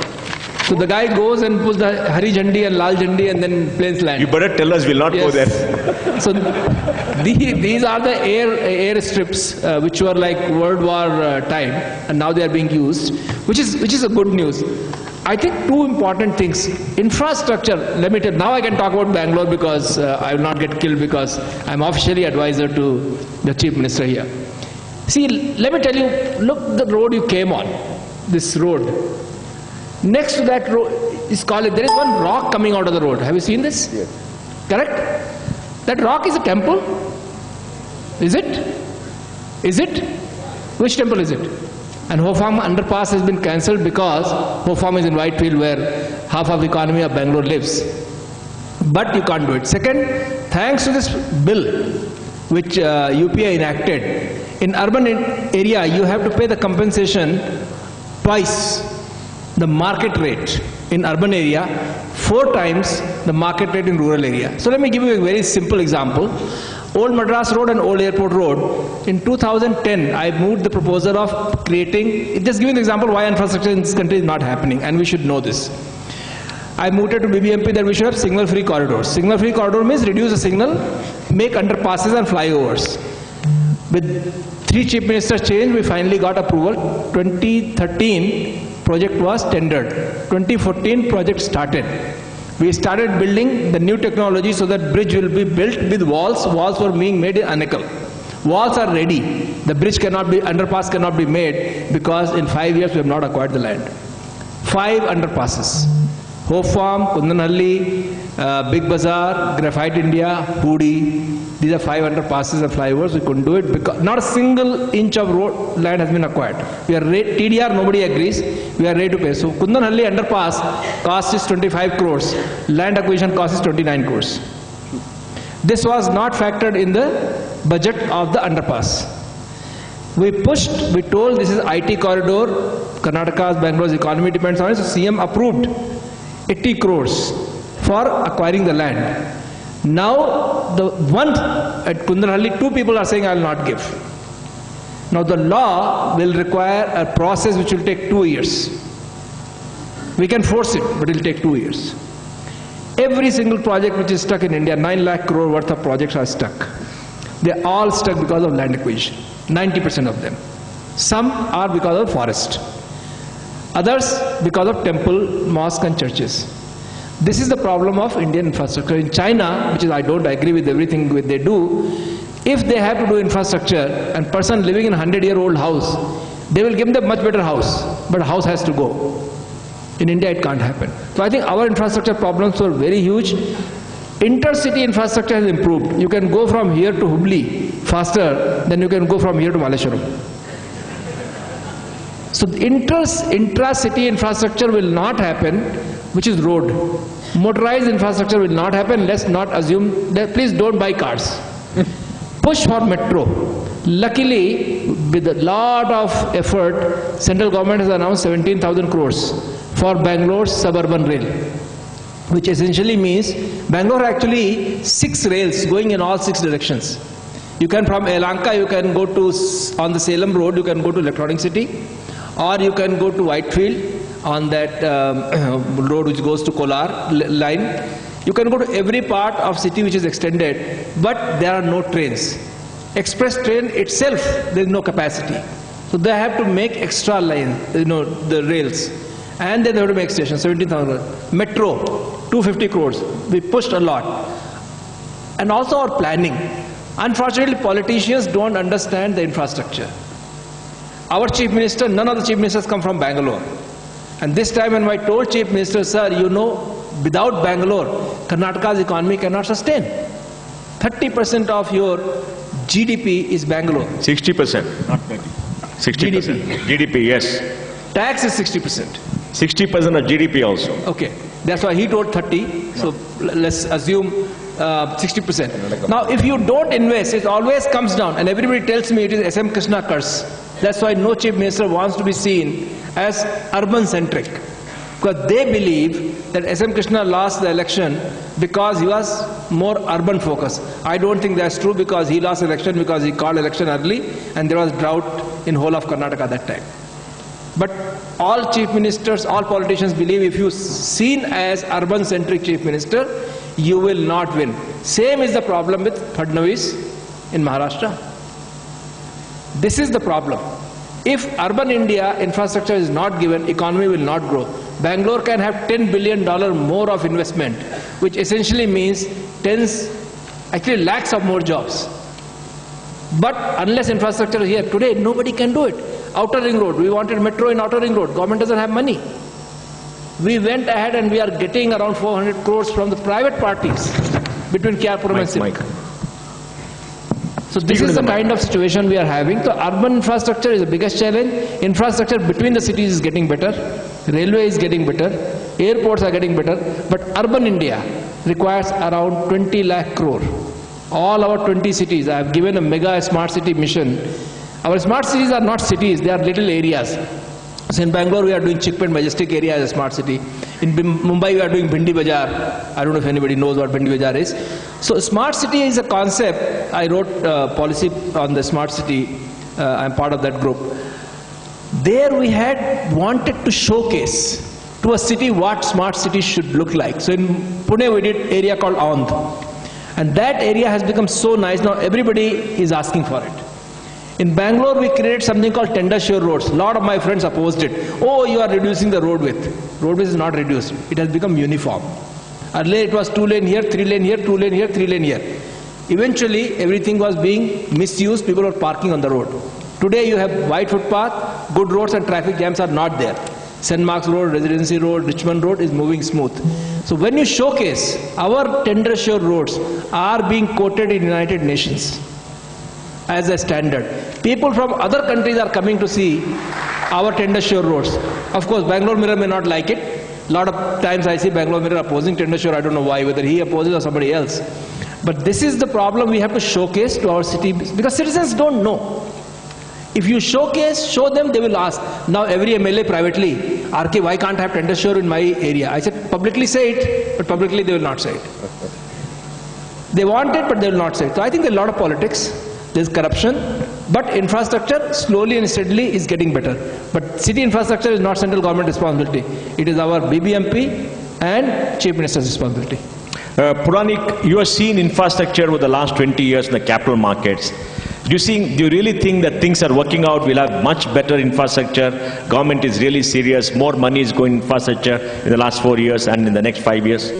No, I think we have a wonderful infrastructure in capital market. There's no doubt at all. Not capital markets, in the country.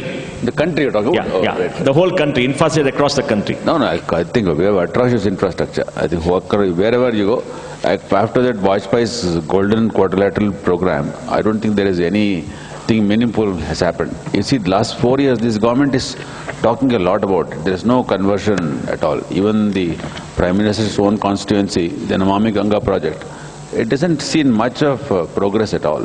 I think there is not much of, Is there enough money in this country to spend on infrastructure? There is enough money, and there is enough money available outside. Japan can put in, there are enough private equity guys who are willing to put in long monies. So there is no dearth of money at all. So I think it's, as Mr. Ji has talked about, this serious issue of land acquisition. I think that's the problem throughout India. Why is Bombay not developing its infrastructure? Bombay is actually, he also mentioned about Fadnavis being referred to as pro-urban. He is doing a lot of work in Bombay actually. The metro, he is personally taking initiative to implement metro in on an accelerated pace.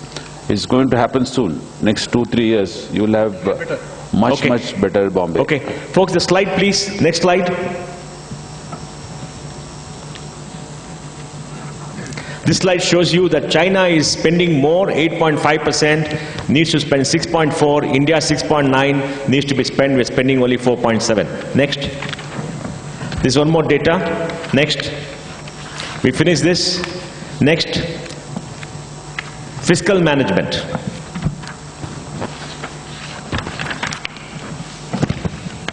Our government assumed office in May 2014 when the fiscal deficit was running at a high level.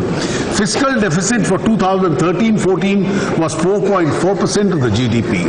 The Prime Minister and the government have always attached an utmost importance to prudent fiscal management and controlling fiscal deficit.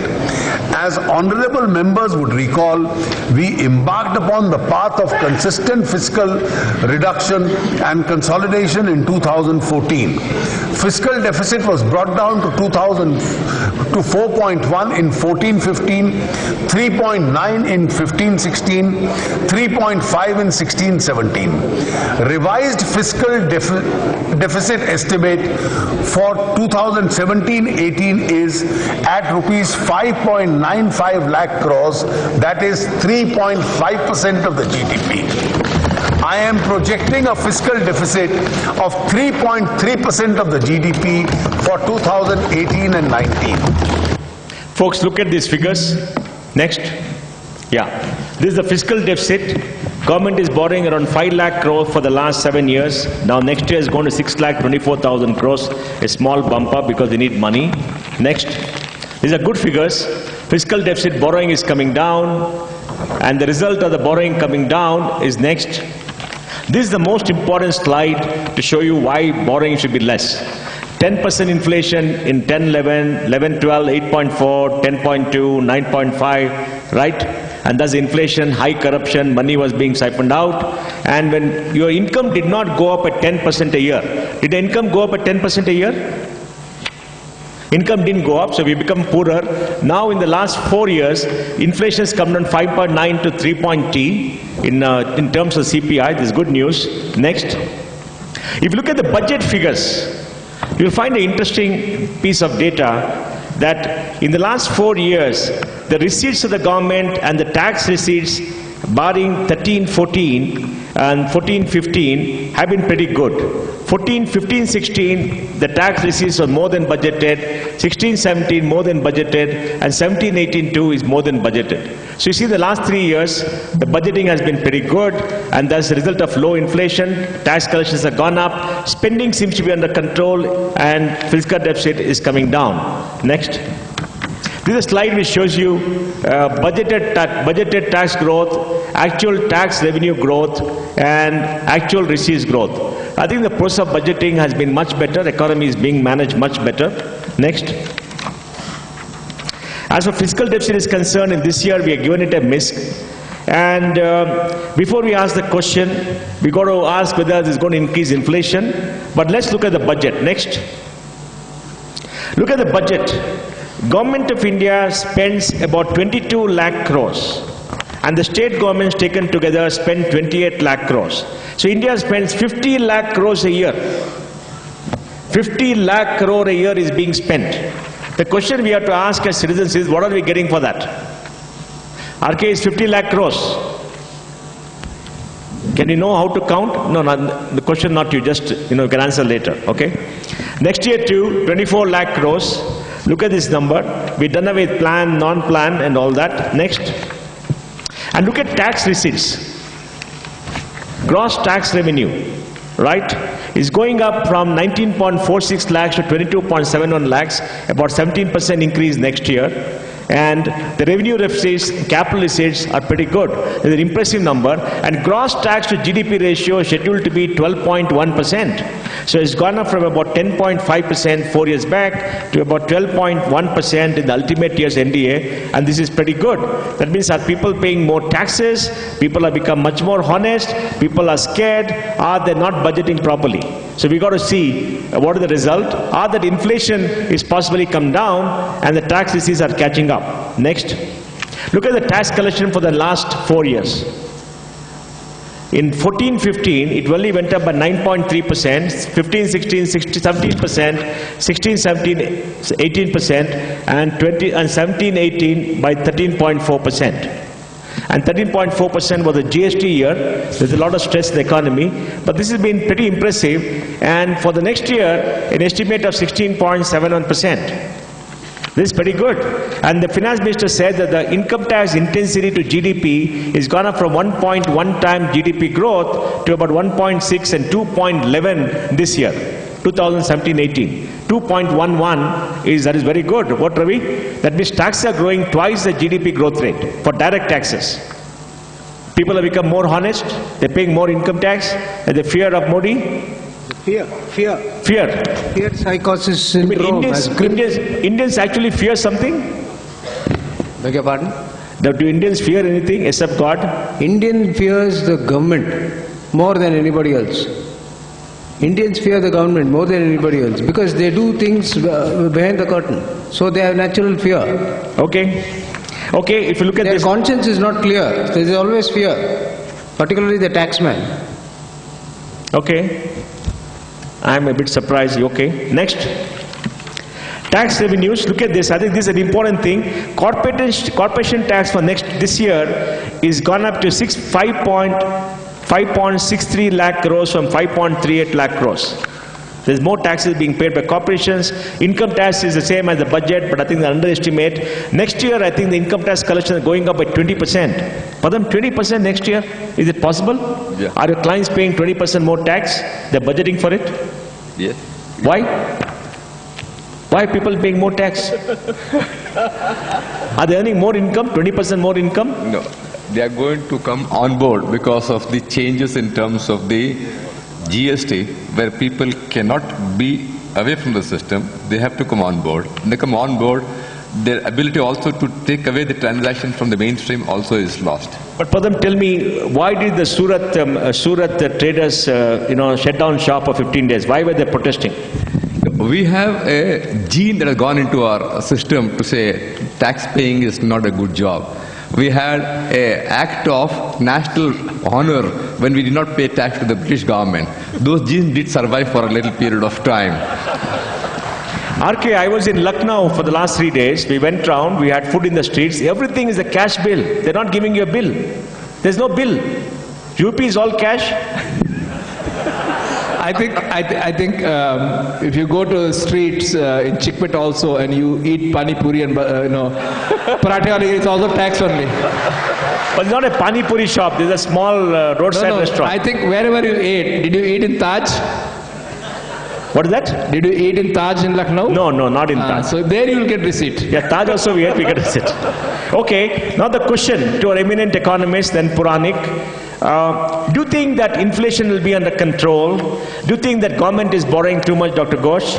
And do you expect this kind of a 20% growth rate in direct taxes and a 16% growth rate in total taxes this year? Do you think we got past the old system of high inflation and high growth and high inflation, low growth to good growth and low inflation?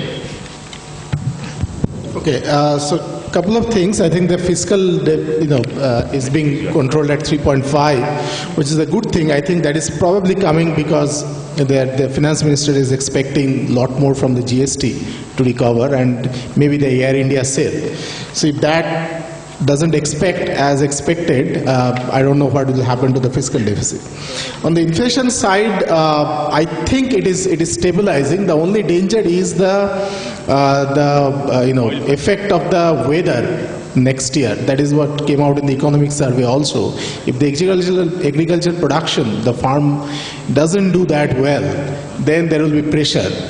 So that is, but otherwise I think it is stabilizing, and I'm hoping if in next 2 to 3 years there is no huge big bang reform coming up, then economy will consolidate based on the whatever fundamental reform have happened, we'll start getting the benefit of those.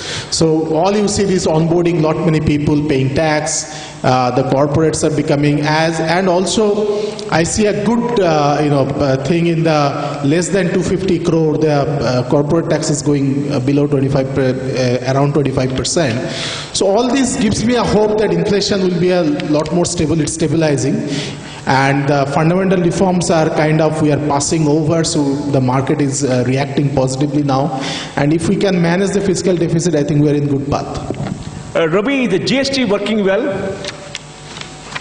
I think Infosys done a good job. We'll not talk about technology. But in terms of, they really done a good job. 56 lakh filers, I think good filers. Even my filing goes through smoothly, very small taxpayer. But Ravi, do you think GST works? GST? Yes. GST is one of the most ridiculous legislations that has been promoted. One of the most ridiculous legislations that has been promulgated in post-independent India is the GST. Because the man who is, the tools are bad and the carpenters are equally bad. It has been structured in such a ridiculous fashion that the man who enforces it is at total loss to understand the mechanics of the legislation. They have been day in and day out trumpeting about a simple law and so on and so forth. They are not able to understand or decipher the provisions of law, despite the fact it's almost 7 to 8 months now since the law has come to being.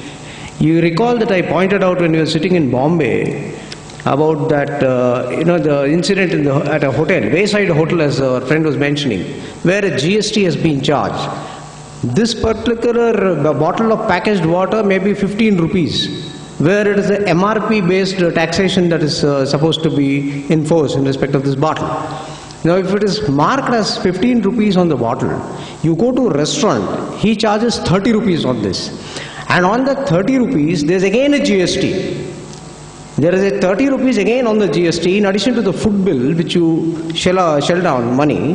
There is a GST on the food, there is a GST on this as a beverage. Now the MRP, which includes all taxes, which has already been, factored into this 15 rupees, it is being sold again at 30 rupees. Now, Supreme Court also has upheld the Delhi High Court judgment to the effect that because of the service involved in giving this to your table from the kitchen, there is a service element, so you can charge another tax. So where is the question of avoiding a pyramiding effect in respect of this particular bottle of water, which is costing the customer actually 15 rupees on a maximum retail price basis, on which he pays 30 rupees plus another GST of 2.5 rupees or whatever, 2.5% or whatever. It's a fraud on the public. This is a system where there is something called an anti-profiteering clause, which is an unworkable proposition. 171 of the GST law talks of an anti-profiteering measure. Anti-profiteering measure is normally a wartime measure, as all of us will agree.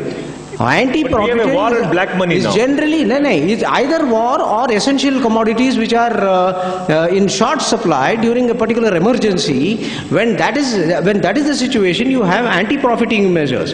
It is something which is uncommon to have this type of a mechanism in the GST code. Apart from which, there are so many other aspects with respect to reverse charge of taxation in respect of certain types of services and goods. So now, therefore, this GST code has been improperly written. See, the concept is good, but it has not. See, because we have a system where it was a mixed VAT system. It's not a production VAT, it's not a consumption VAT, it's not a distribution VAT, it's a mixed VAT system.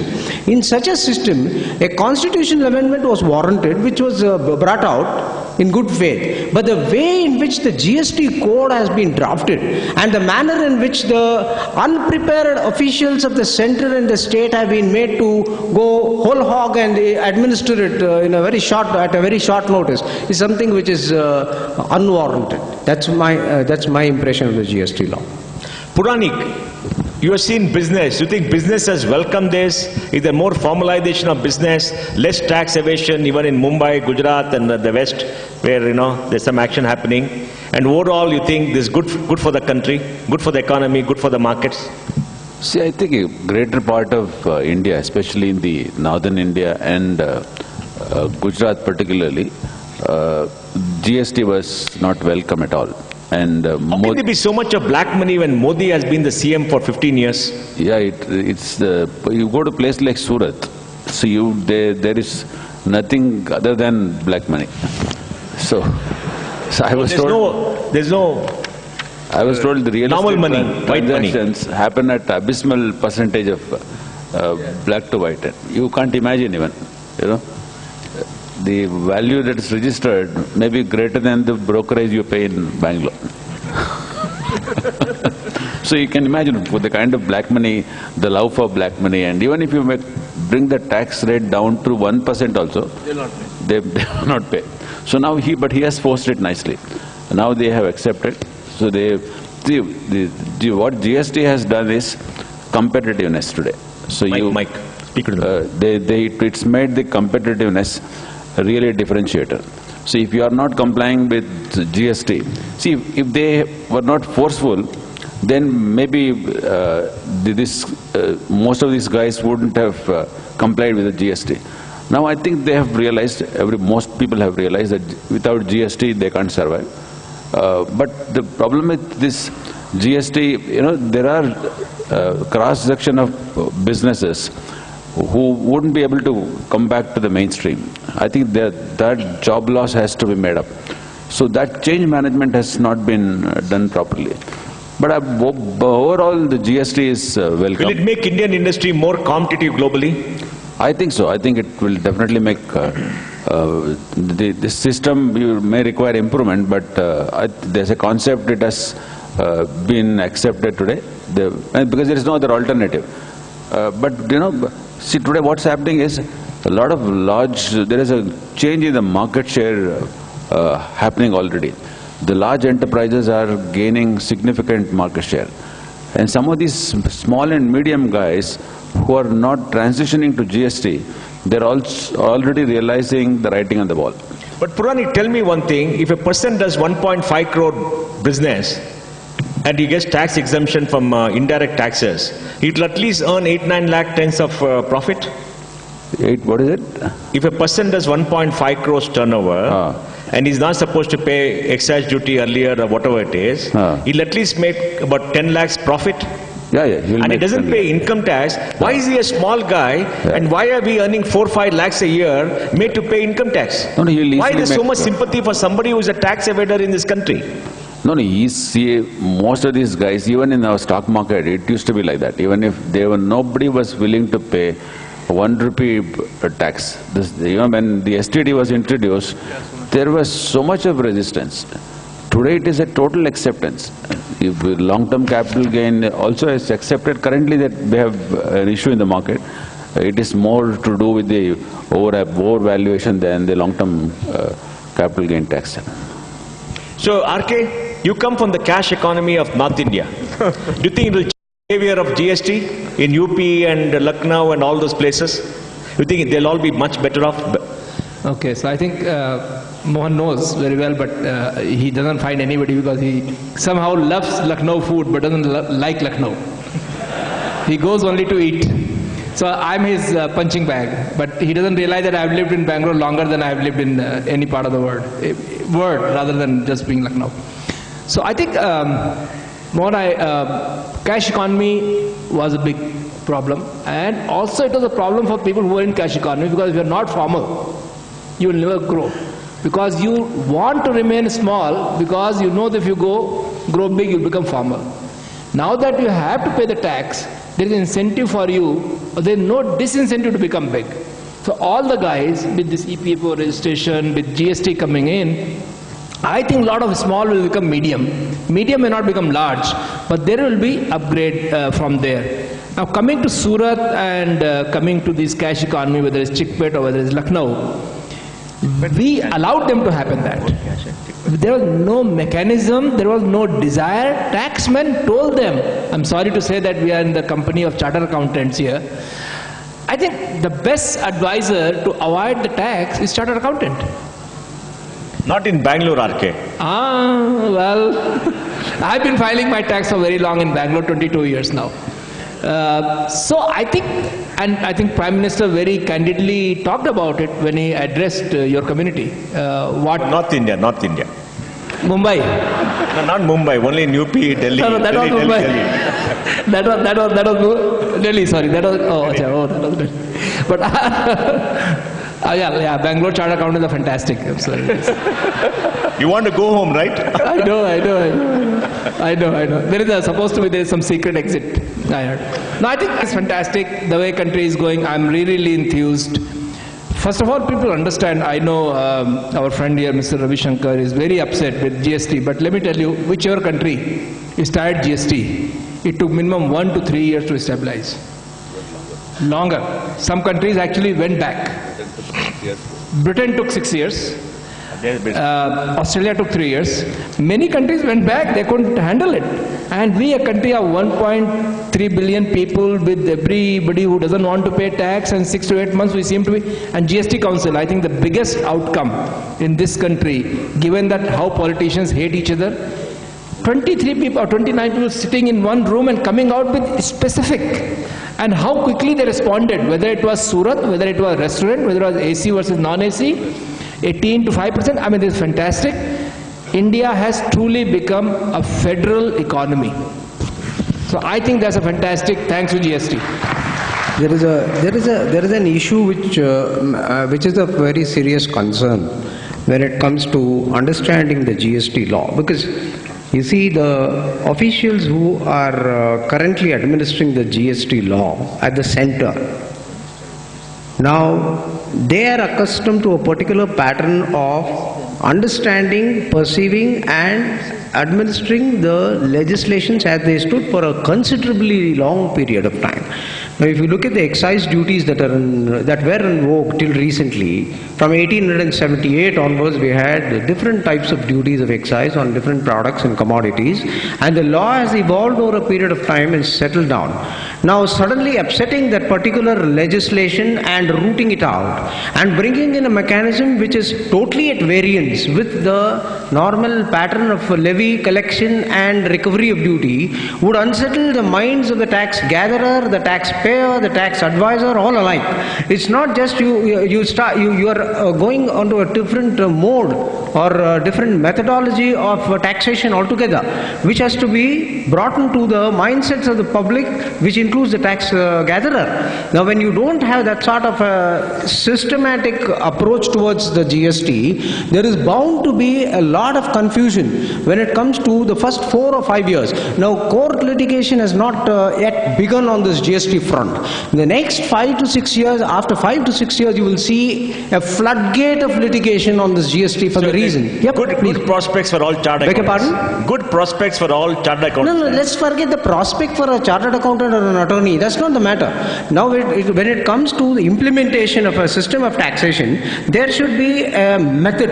And if it's a method where it's a free run for all, whether there's a GST council or not, when it's just a free run for all, in a department which is rooted and mired in corruption, let me emphasize this, a department which is rooted in corruption, where corruption is at its extreme, where it can go to the level of totally destroying an honest businessman.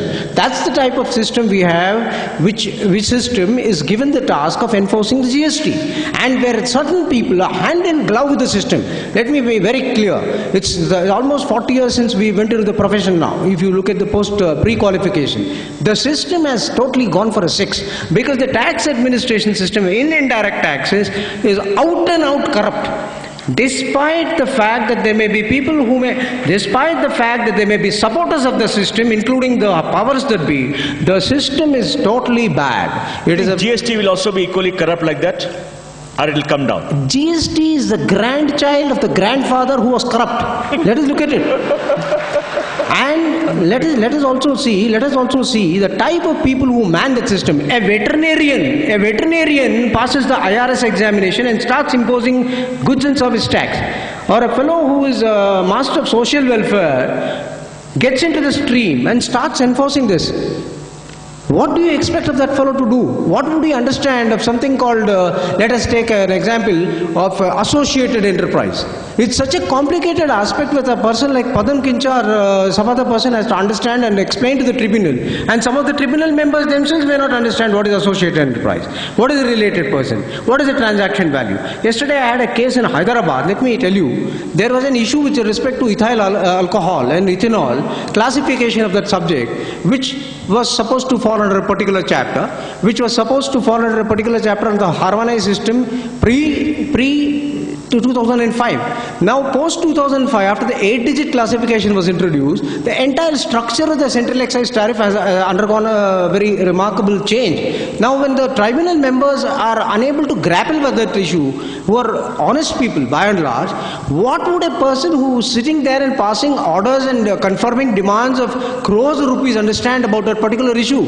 When a person who is applying his mind at the level of the tribunal is not able to grapple with that issue with ease, you can't expect a fellow in the administration who just confirms, his job is to just confirm, commissioner or a collector, you used to call him collector. Why? He collects duty. His duty is to just collect the revenue.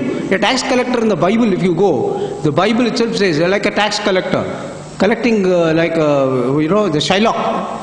It's just like that. This system will never improve. You should cleanse the system first before bringing in this GST. It's very unfortunate that we went hammer and tongs and for some reason started implementing it without properly making the people understand the nitty-gritties of this taxation law.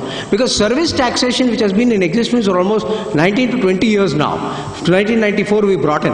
Chalaya committee came and said you tax these services. Then the next committee, Govinda Rao committee and all these committees gave you certain basic parameters to tax services. What happened till 2016, 2017? The whole thing has gone haywire. You had 3 services which became 125. Education service, for example. IIMs are facing problem because I am litigating for them. For the last 15 years I have been litigating for the IIM. IIMs are facing problems. IITs were at one point in time facing problems. Now all the education institutions are facing a lot of difficulty when it comes to matters relating to educational auxiliary services, for example. There are very many issues that face and confront a particular sector of the society, especially the tertiary sector. The government has gone overboard and brought this GST. It's very unfortunate. They should have been given some more time to understand. The officials have to be properly trained. It should have been. It should have happened after 2 or 3 years. They just went haywire about it. Very unfortunate. We will go into the tax aspects. There have been some sentiments expressed, some serious sentiments by Ravi Shankar. Some of us also have some sentiments, at least personal, in terms of the expectation from direct taxes. We will have certain data and analysis in relation to direct taxes.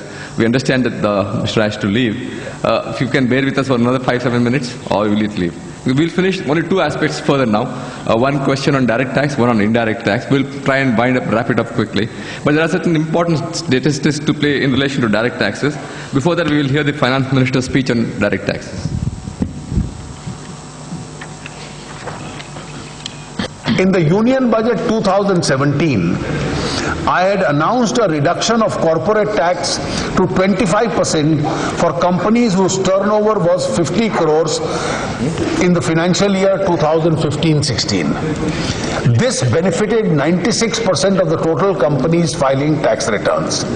Towards fulfillment of my promise to reduce the corporate tax in a phased manner, I now propose to extend the benefit of the reduced corporate rate of 25% to companies who have a reported turnover up to rupees 250 crores in the financial year 2016-17.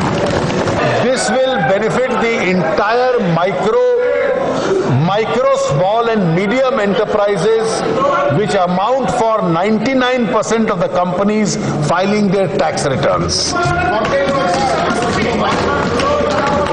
The estimate of revenue foregone due to this measure is rupees 7,000 crores during the financial years 2018-19. Out of this, about 7 lakh companies filing returns, 7,000 companies which file returns of income which is above 250 crores will remain in the 30% slab. The lower corporate income tax rate for 99 companies will leave them with higher investable surplus, which in turn will create more jobs. Let us look at certain salient features at the direct tax level. FM says that there has been a buoyancy in direct tax collections going up to 18.7% in the present year. He says that in a couple of years now, last year, we have collected 90,000 crore more of income tax. And he says this is because of the fact that they have taken strong anti-evasion measures. There has been an increase in the taxpayers filing returns. 18 lakh more taxpayers have filed returns. Last year there were 66.26 lakh. There are about 85.51 lakhs this year. The number of effective taxpayers has gone up from 6.47 crores to 8.27 crores. This includes the taxpayers filing return as well as those who are complying with the TDS mechanisms. 41% more taxpayers have opted for the presumptive income tax scheme. That's for both businessmen and professionals. There's a long-term capital gains now introduced. We'll have some issues on that. 10% of the long-term capital gains if you are having an income of more than 1 lakh. But the gains made till 31st of January will be grandfathered. Dividend income from mutual funds will be taxed now. There will be going to be a DDT on that. 3% education cess will be replaced by a 4% health and education cess. Next. We're going to have a less of interface, therefore we're going to have an appropriate scheme for reassessments. There's going to be TDS in relation to certain interest exceeding 10,000 rupees. Income tax has been reduced for certain corporates to 25% if the turnover is less than 250 crores. It was a case for 50 crores turnover last year, now it's been increased to 250 crores. And therefore, is of the belief that 99% of the corporates will be able to take the benefit of this reduced slab of 25%. 7,000 companies filing returns will have only 7,000 companies, he says, will be in the above 30% slab. Companies will be liable for prosecution if they don't file returns of income, irrespective of whether they have taxable income or not. You will be able to get the specified income, 25% tax for these companies. If you have some another scheduler incomes, they'll be liable to tax at the higher or lower rate depending on the basis what is the nature of income that is being earned by that company. Transfer from holding to subsidiary will be exempt. That's not going to be charged to gift tax. There are certain important amendments for non-residents. Section 9 has been amended. Economic presence in this country is going to be a cause for tax exposure for these companies concerned. To cater to the insolvency and bankruptcy code, there were certain objections to that. The law has been amended. Section 79 has been amended to say that you will be able to carry forward the loss despite the change in shareholdings concerned. You're going to have also the definition of a startup business being aligned with that definition in the industrial policy by DIPP. For you to take the benefit of a startup concessional rate of tax, you'll be having the deadline extended from March 19 to March 21. Farmer producer companies like cooperative societies are going to be exempt in respect of 100% of their incomes. Personal income tax, hardly anything. Standard deduction is coming in at 40,000 for salaried class. We're anyway getting 34,200 for the transport allowance and medical, which is now being replaced by a standard deduction of 40,000. Senior citizens are going to get some benefit. We had the ATL type of a deduction. So TTA did make you eligible for 10,000 benefit. That has now been increased for 50,000 for senior citizens. For these senior citizens, insurance premium and expenditure on medical treatment for specified diseases are going to get enhanced deduction. We are going to have an 8% rate of return on certain deposits with LIC for senior citizens concerned. And the withdrawals from NPS were exempt up to 40% only for people in the formal sector, even for self-employed now. This amount of withdrawal from NPS is going to be tax-free. Now, it's extremely important now we look into what happens globally, because we are looking at the American experiment recently, and therefore look at what happens globally. Globally, across 202 jurisdictions, the effective rate of tax is 22.96% only. And it has moved down from 1980 onwards from 38.68% to 22.96%. That means a reduction of 41% over a 37-year span. Europe has the lowest regional average rate of tax at 18.35%, whereas America and Africa have a greater amount of That 32.98% is the average rate of tax in this country is concerned. But interestingly, therefore, if you look into some countries now, which are the countries that have more than 30% rate of tax? There are only 20 countries that have a more than 30% rate of corporate tax, and India stands 18th in that, one of the highest tax countries as far as corporate taxes are concerned.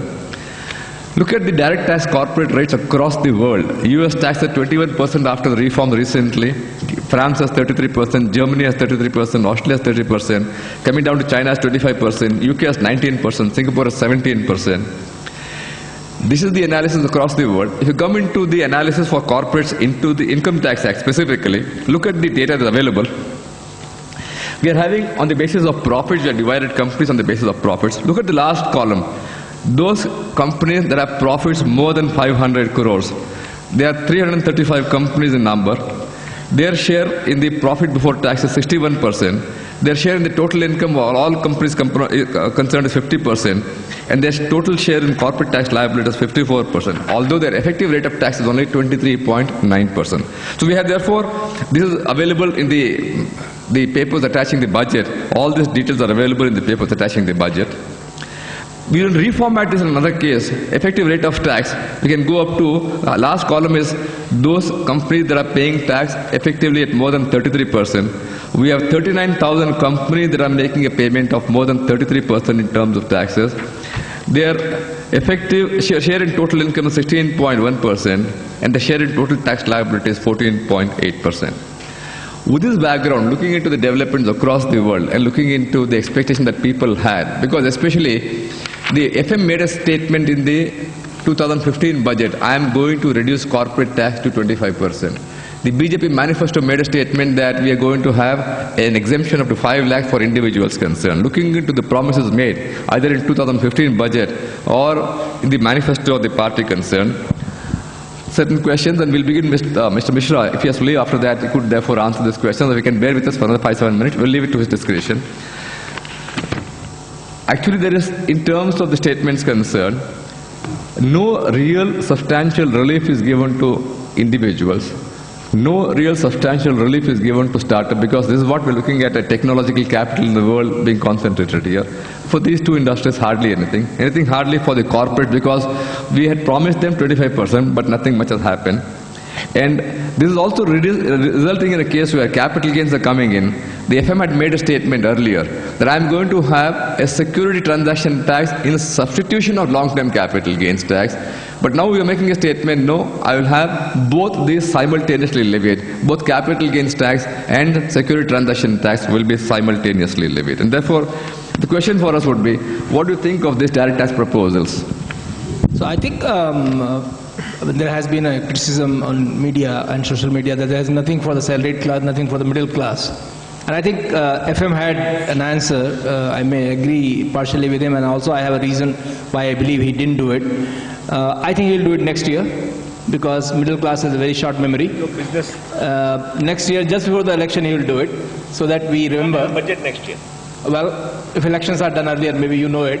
But if elections are held earlier than planned, which might be, I think the reason he didn't do it, I think he's not sure what happens with the tax collections, given that uncertainty of GST. He doesn't know what will happen. Right now, maybe people are paying GST because of fear of unknown. Once they know that not paying has no consequences, maybe they won't pay, who knows. So I think because of not knowing what is going to happen, and he justified that middle class and salaried people are getting better infrastructure, which is also, poor infrastructure is a kind of tax. So I'm investing in infrastructure, so please don't expect direct benefit. As far as corporates are concerned, I think there is a real issue here, because if trade is global, business is global, if other countries are going with low tax, now America has gone 21%, I'm not saying that companies which are in India will go back to America, but India has to be competitive. And when he said 25%, we truly believe it will be 25%. And if really the companies who contribute maximum are not touched, are left there, but there I think there is a real worry, because a lot of exemptions have been given to these companies. That sunset clause of exemption and reconciling that with 25%, because 25% comes in, every other exemption has to go. So though effectively we say that these companies come into 33% bracket, but effective rate of tax which they pay may not be 33%. So the companies which are in 33% bracket, how much tax actually they pay? I don't think it's 33%. Maybe. So I don't know, but I think 25% was a good announcement. It was in manifesto, and about bring tax down 5 lakh. It should be done. He has not done. Of course, nobody wants to pay more tax. I'm unhappy, but I won't hold him accountable for this, because I think if he invests in rural India, health, poor, agriculture, I think I can afford to pay tax. Puranik, looking into the capital markets, we have found that the mutual funds are doing extraordinarily well. Economic services, mutual fund investments gone to 11 times from the last 3 years' time. That means many more small investors are putting their money in mutual funds. And should you therefore not allow them to make some profits? Should not therefore tell them that, yeah, your returns in the real estate sector are not that strong. Your gold investments are not very beneficial. Therefore, money is naturally moving to the stock markets concerned. India does need this capital. Therefore, is it the case where the FM ought not to have tampered with the long-term capital gains? And assuming for a moment it is tampered with long-term capital gains, the market has now today said, no, it's a dampener, significant down in the BSE index today.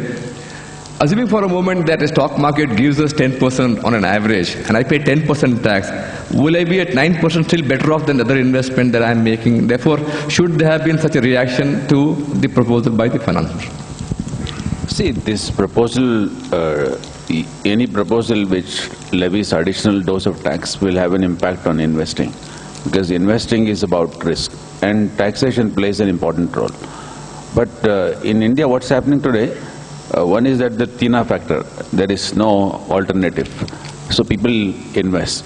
And more importantly, the expected growth is yet to materialize. But if you look at the earning forecast, the investors in the market are looking at 20% earning growth coming next year. So I think it will definitely impact to some extent, but it will get absorbed, it will get forgotten, and still investors will definitely come back. It's not going to slow down for long. Maybe in the next 2-3 months the market should stabilize. Ravi Shankar, there's a separate mention and a separate chapter in the economic survey on the litigation that's happening in this country. Two statements are very extremely important.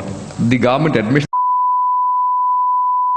the rate of success is only 25%. 75% of the cases are against the government. The government is the biggest litigator concerned.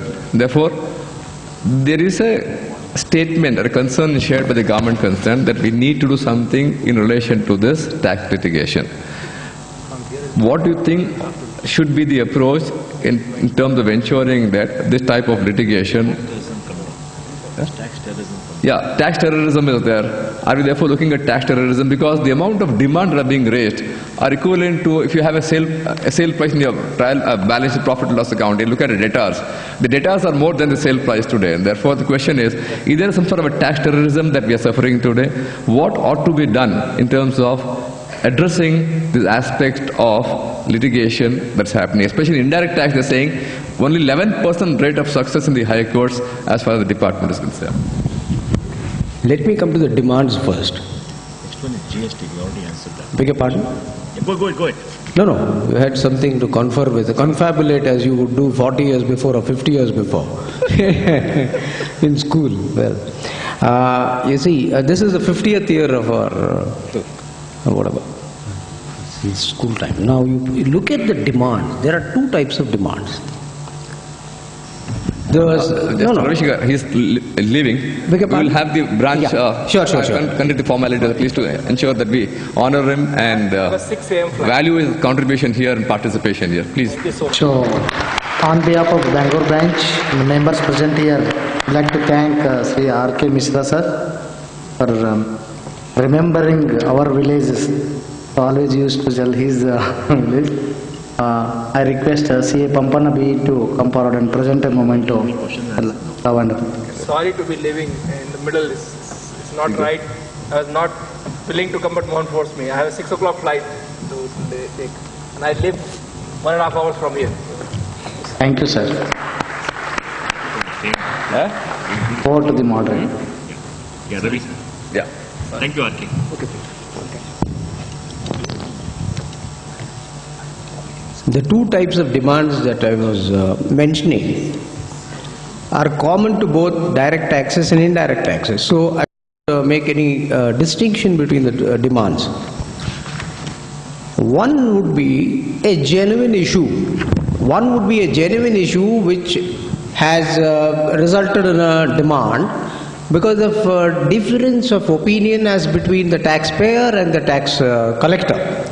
The second would be a frivolous, vexatious demand which is utterly unconscionable and which is very high. Generally, the second type of demand would be in the vicinity of several hundreds of crores depending on the type of company the officer is dealing with, where they would drum up a particular theory based on concealment or suppression, etc., despite the fact that the facts are in the knowledge of the department and the assessee has adequately educated the officer about primary facts, inferential facts and whatnot. Now the second type of demand generally gets knocked off on the ground of limitation or absence of concealment. The first type of demand would be a situation where a sizable portion attributable to a shorter period gets confirmed, but for the longer period gets knocked off. Despite which the assessee would not naturally approach the higher forum in appeal, and the chances of the government succeeding in such a litigation is abysmally low. And the second category of demands, if the department succeeds before the adjudicating authority or the assessing officer, then naturally when the assessee goes on appeal, the appellate forum tends to agree with the assessee in most of the cases. Now when it goes to the High Court or the Supreme Court, as rightly pointed out in the surveys made, it is almost in the vicinity of 92.5% in indirect taxes, the success rate of the assessee, whereas it is only 7.5% of the cases where the government succeeds. That's why when they patterned the pre-deposit mechanism 4 years back in the indirect taxes system before going in appeal, they would say that in the first appeal you need to deposit 7.5%, in the second appeal before the tribunal 10%. That was the basis or the foundation on the strength of which they amended the provisions of the law in indirect taxes. Now when you look at the public interest litigation, national litigation policy which came about in indirect taxes and direct taxes, in the context of indirect taxes it was only about 2.5 lakhs which was increased to 5 lakhs and later on I think made 25 lakhs. I think it's again increased recently. Now despite this, the government would frivolously litigate cases before the High Courts and Supreme Court and take a stay sometimes in a very surreptitious manner without notice to the counsel on the other side. They would just go and take a stay. This would result in the subsequent matters which are having a snowball effect on the assessee. They're getting stuck in the tribunal because the matter is in the High Court and the matter is stayed by the High Court. The earlier order of the tribunal gets stayed by the High Court. Then the tribunal will be loath to take up that matter and dispose it of on an expeditious basis. Now this would result in clogging of the revenues as far as the assessee is concerned. The pre-deposit mechanism would go full throttle. Now the whole thing now is in a state of conundrum.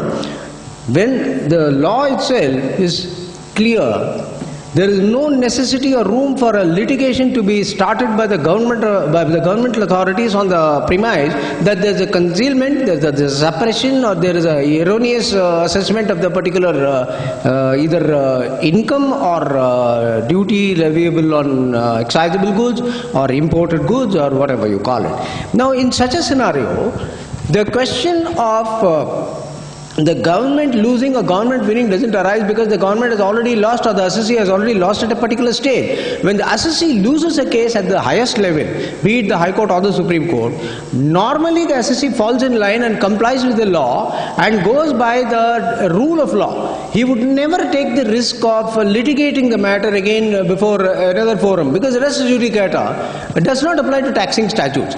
But equally so, when there is a doctrine of legitimate expectation, the Radhaswamy Satsang's case, Supreme Court, doctrine of legitimate expectation expects the assessee to have a feeling that the officer concerned is not going to change the assessment pattern for a subsequent year because the facts are the same, facts are settled, and there is no change in the pattern of business whatsoever.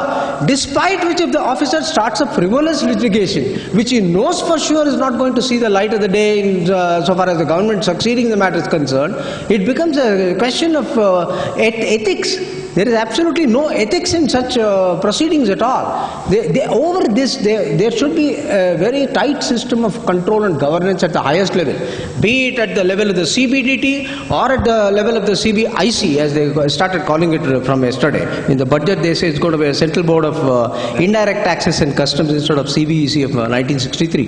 There should be a control mechanism. The Central Boards of Revenue, as both of them are called under the 1963 law, are supposed to evolve a system where they put this public litigation or national litigation policy in the form of a documented law itself in the tax code, be it the income tax law or the excise, the GST law. Bring in a provision like a mechanism wherein there would be a bar on appeals. You see, all the tax laws, as you have seen, there is a bar on the civil court entertaining any suit or any appeal or giving an injunction or a decree in a tax matter, because the bar ouster of jurisdiction of courts.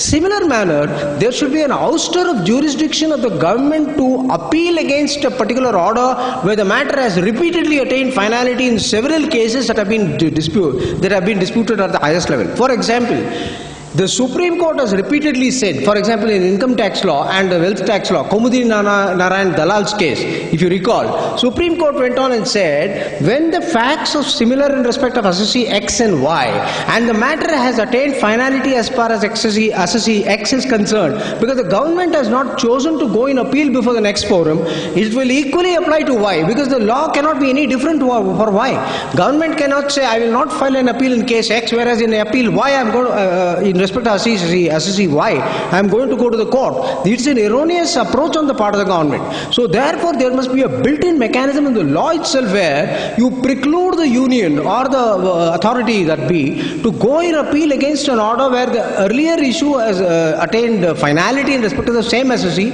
facts are similar, you bring all this into the court, then the litigation will stop. Or else, despite your circulars which you issue at the highest level, these, because there is always a caveat in these circulars. These are for general, this is for general instruction. However, in certain cases where there is an issue involved which is not exactly on the foregoing lines, nothing shall preclude the officer from going in appeal. That's generally the caveat built in. All this doesn't work. You need to have a code where you codify this particular aspect and bring it inside the legislation itself. Otherwise, I'm afraid this is going to continue for a very long time. We have had a strong sense of comment on the lack of accountability in the government department. We also had an exposure on the deficiencies of the GST law. We'll therefore have the last slide with some policy statements from Professor Pula Ghosh on indirect tax. We'll therefore have the slide first and have some policy statements from Dr. Pula.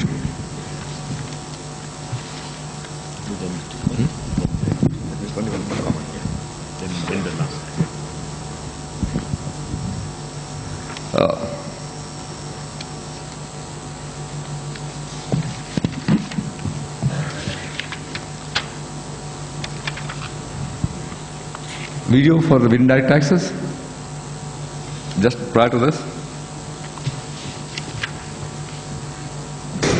In this budget, I am making a calibrated departure from the underlying policy in the last 2 decades, wherein the trend largely was to reduce custom duty.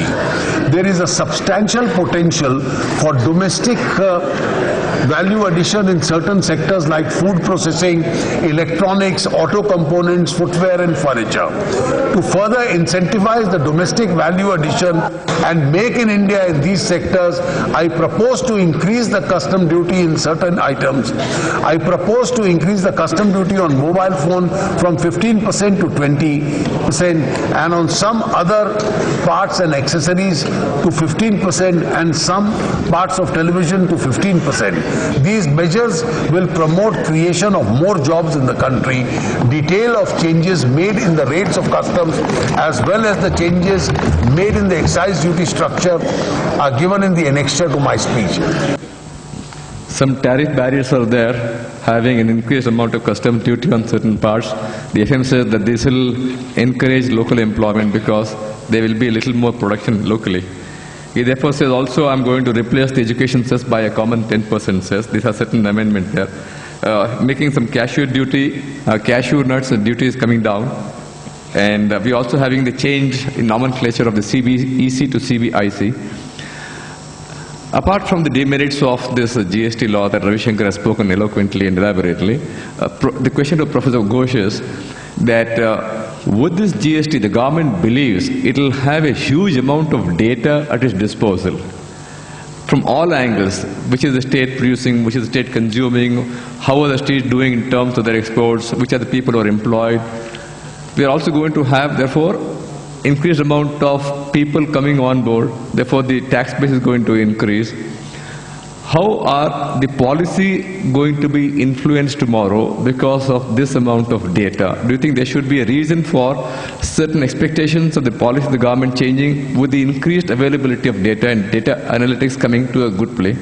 One. Two, the FM did make a mention that we are focusing on the ease of doing business in this country. We are also proud, he made a statement that we are coming to the top 100 in terms of ease of doing business. Our ranking in terms of the credit rating agencies have also improved.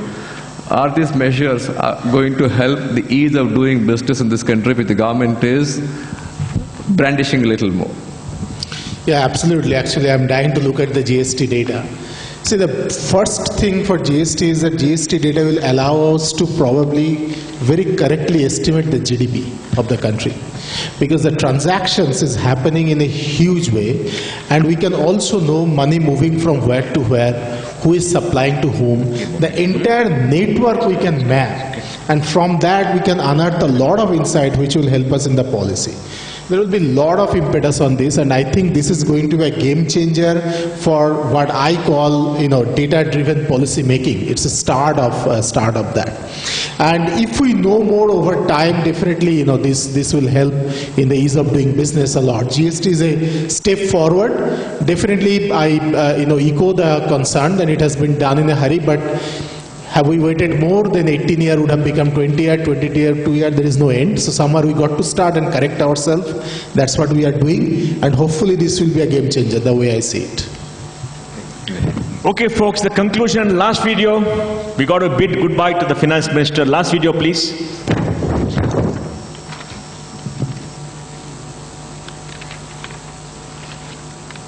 Madam, while making the proposal in this year's budget, we have been guiding in our mission to specially strengthen agriculture, rural development, health, education, employment, MSME and infrastructure sectors of that economy.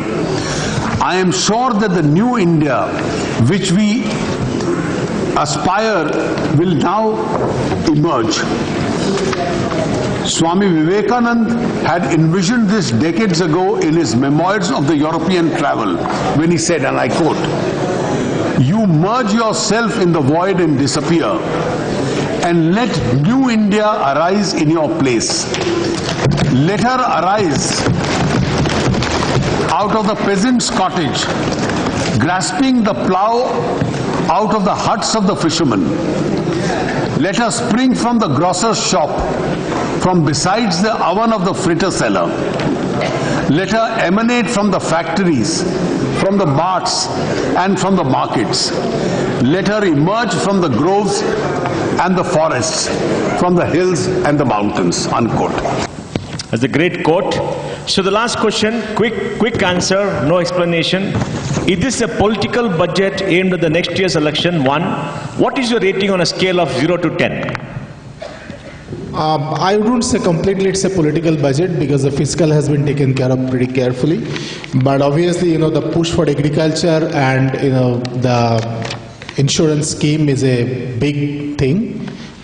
If it implemented, the country will benefit, but at this moment it is more from the thing. I would rate this around 7. 7? Yeah. Ravi Shankar? Without doubt, it is a political budget. And philosophy is not for empty stomachs. What he has quoted and cited from Vivekananda is not for empty stomachs. It can't hold good. It can't hold good as far as the commoner is concerned. So it's a political budget. Beg your pardon? Rating on a scale of 0 to 10. I would say, I would give it about 6. 6? Yes. Puranic? I think I would give 7+. And is it a political budget? It is political, but I think there is a lot of seriousness in terms of inclusion here. If they execute what they're saying, I would say this would be one of the greatest budgets. Greatest budgets? Yeah. Greatest budgets? Yeah. You've seen all of them? Yeah, because see, there is a lot of sensitivity and inclusion in this budget. The last statement, Vivekananda's statement, if you read it, and if they can execute, problem is they don't have an institutional mechanism to execute, like the health care protection, a lot of those things. If they can do it, it can definitely be. Okay, folks, thank you for being a great audience. Give them a standing ovation to all the honorable members for spending so much time with us and helping us. Thank you to the CA Institute. Thank you, folks. Thank you very much. Thank you, sir. And I would like to propose vote of thanks. I request members to stay back another 5 minutes. Before thanking the moderators and the team, the people worked for many hours tirelessly. The team behind for this all arrangements. I would like to call C.A. Krishnan on the stage. I request moderators to honor the C.A. Krishnan And his team. Also, I would like to call Mr. Ravi Shidula, P.A. Shivram Tardi, P.A. Mayank Manod, P.A. Arohi Pedia, Mr. Akhil P. A big thanks to the whole team.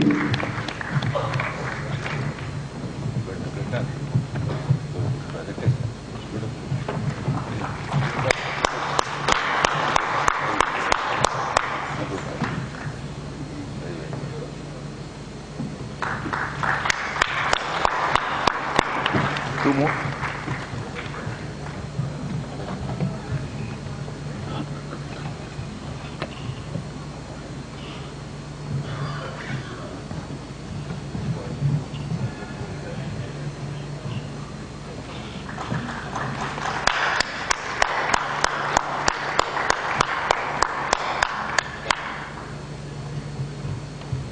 On behalf of members present here, on behalf of Bangalore branch, I would like to thank the moderators. I request our regional council member Babu Devar to come forward and present a moment to CA Padamchand Khincha.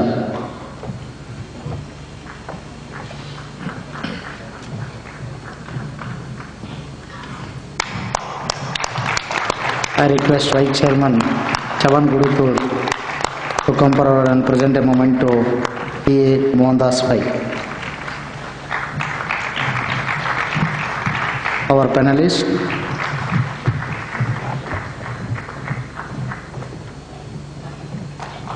big round of applause. PA K.S. Ravi Shankar. I request P.A. Srinivas to come forward and present a moment to PA K.S. Ravi Shankar, sir.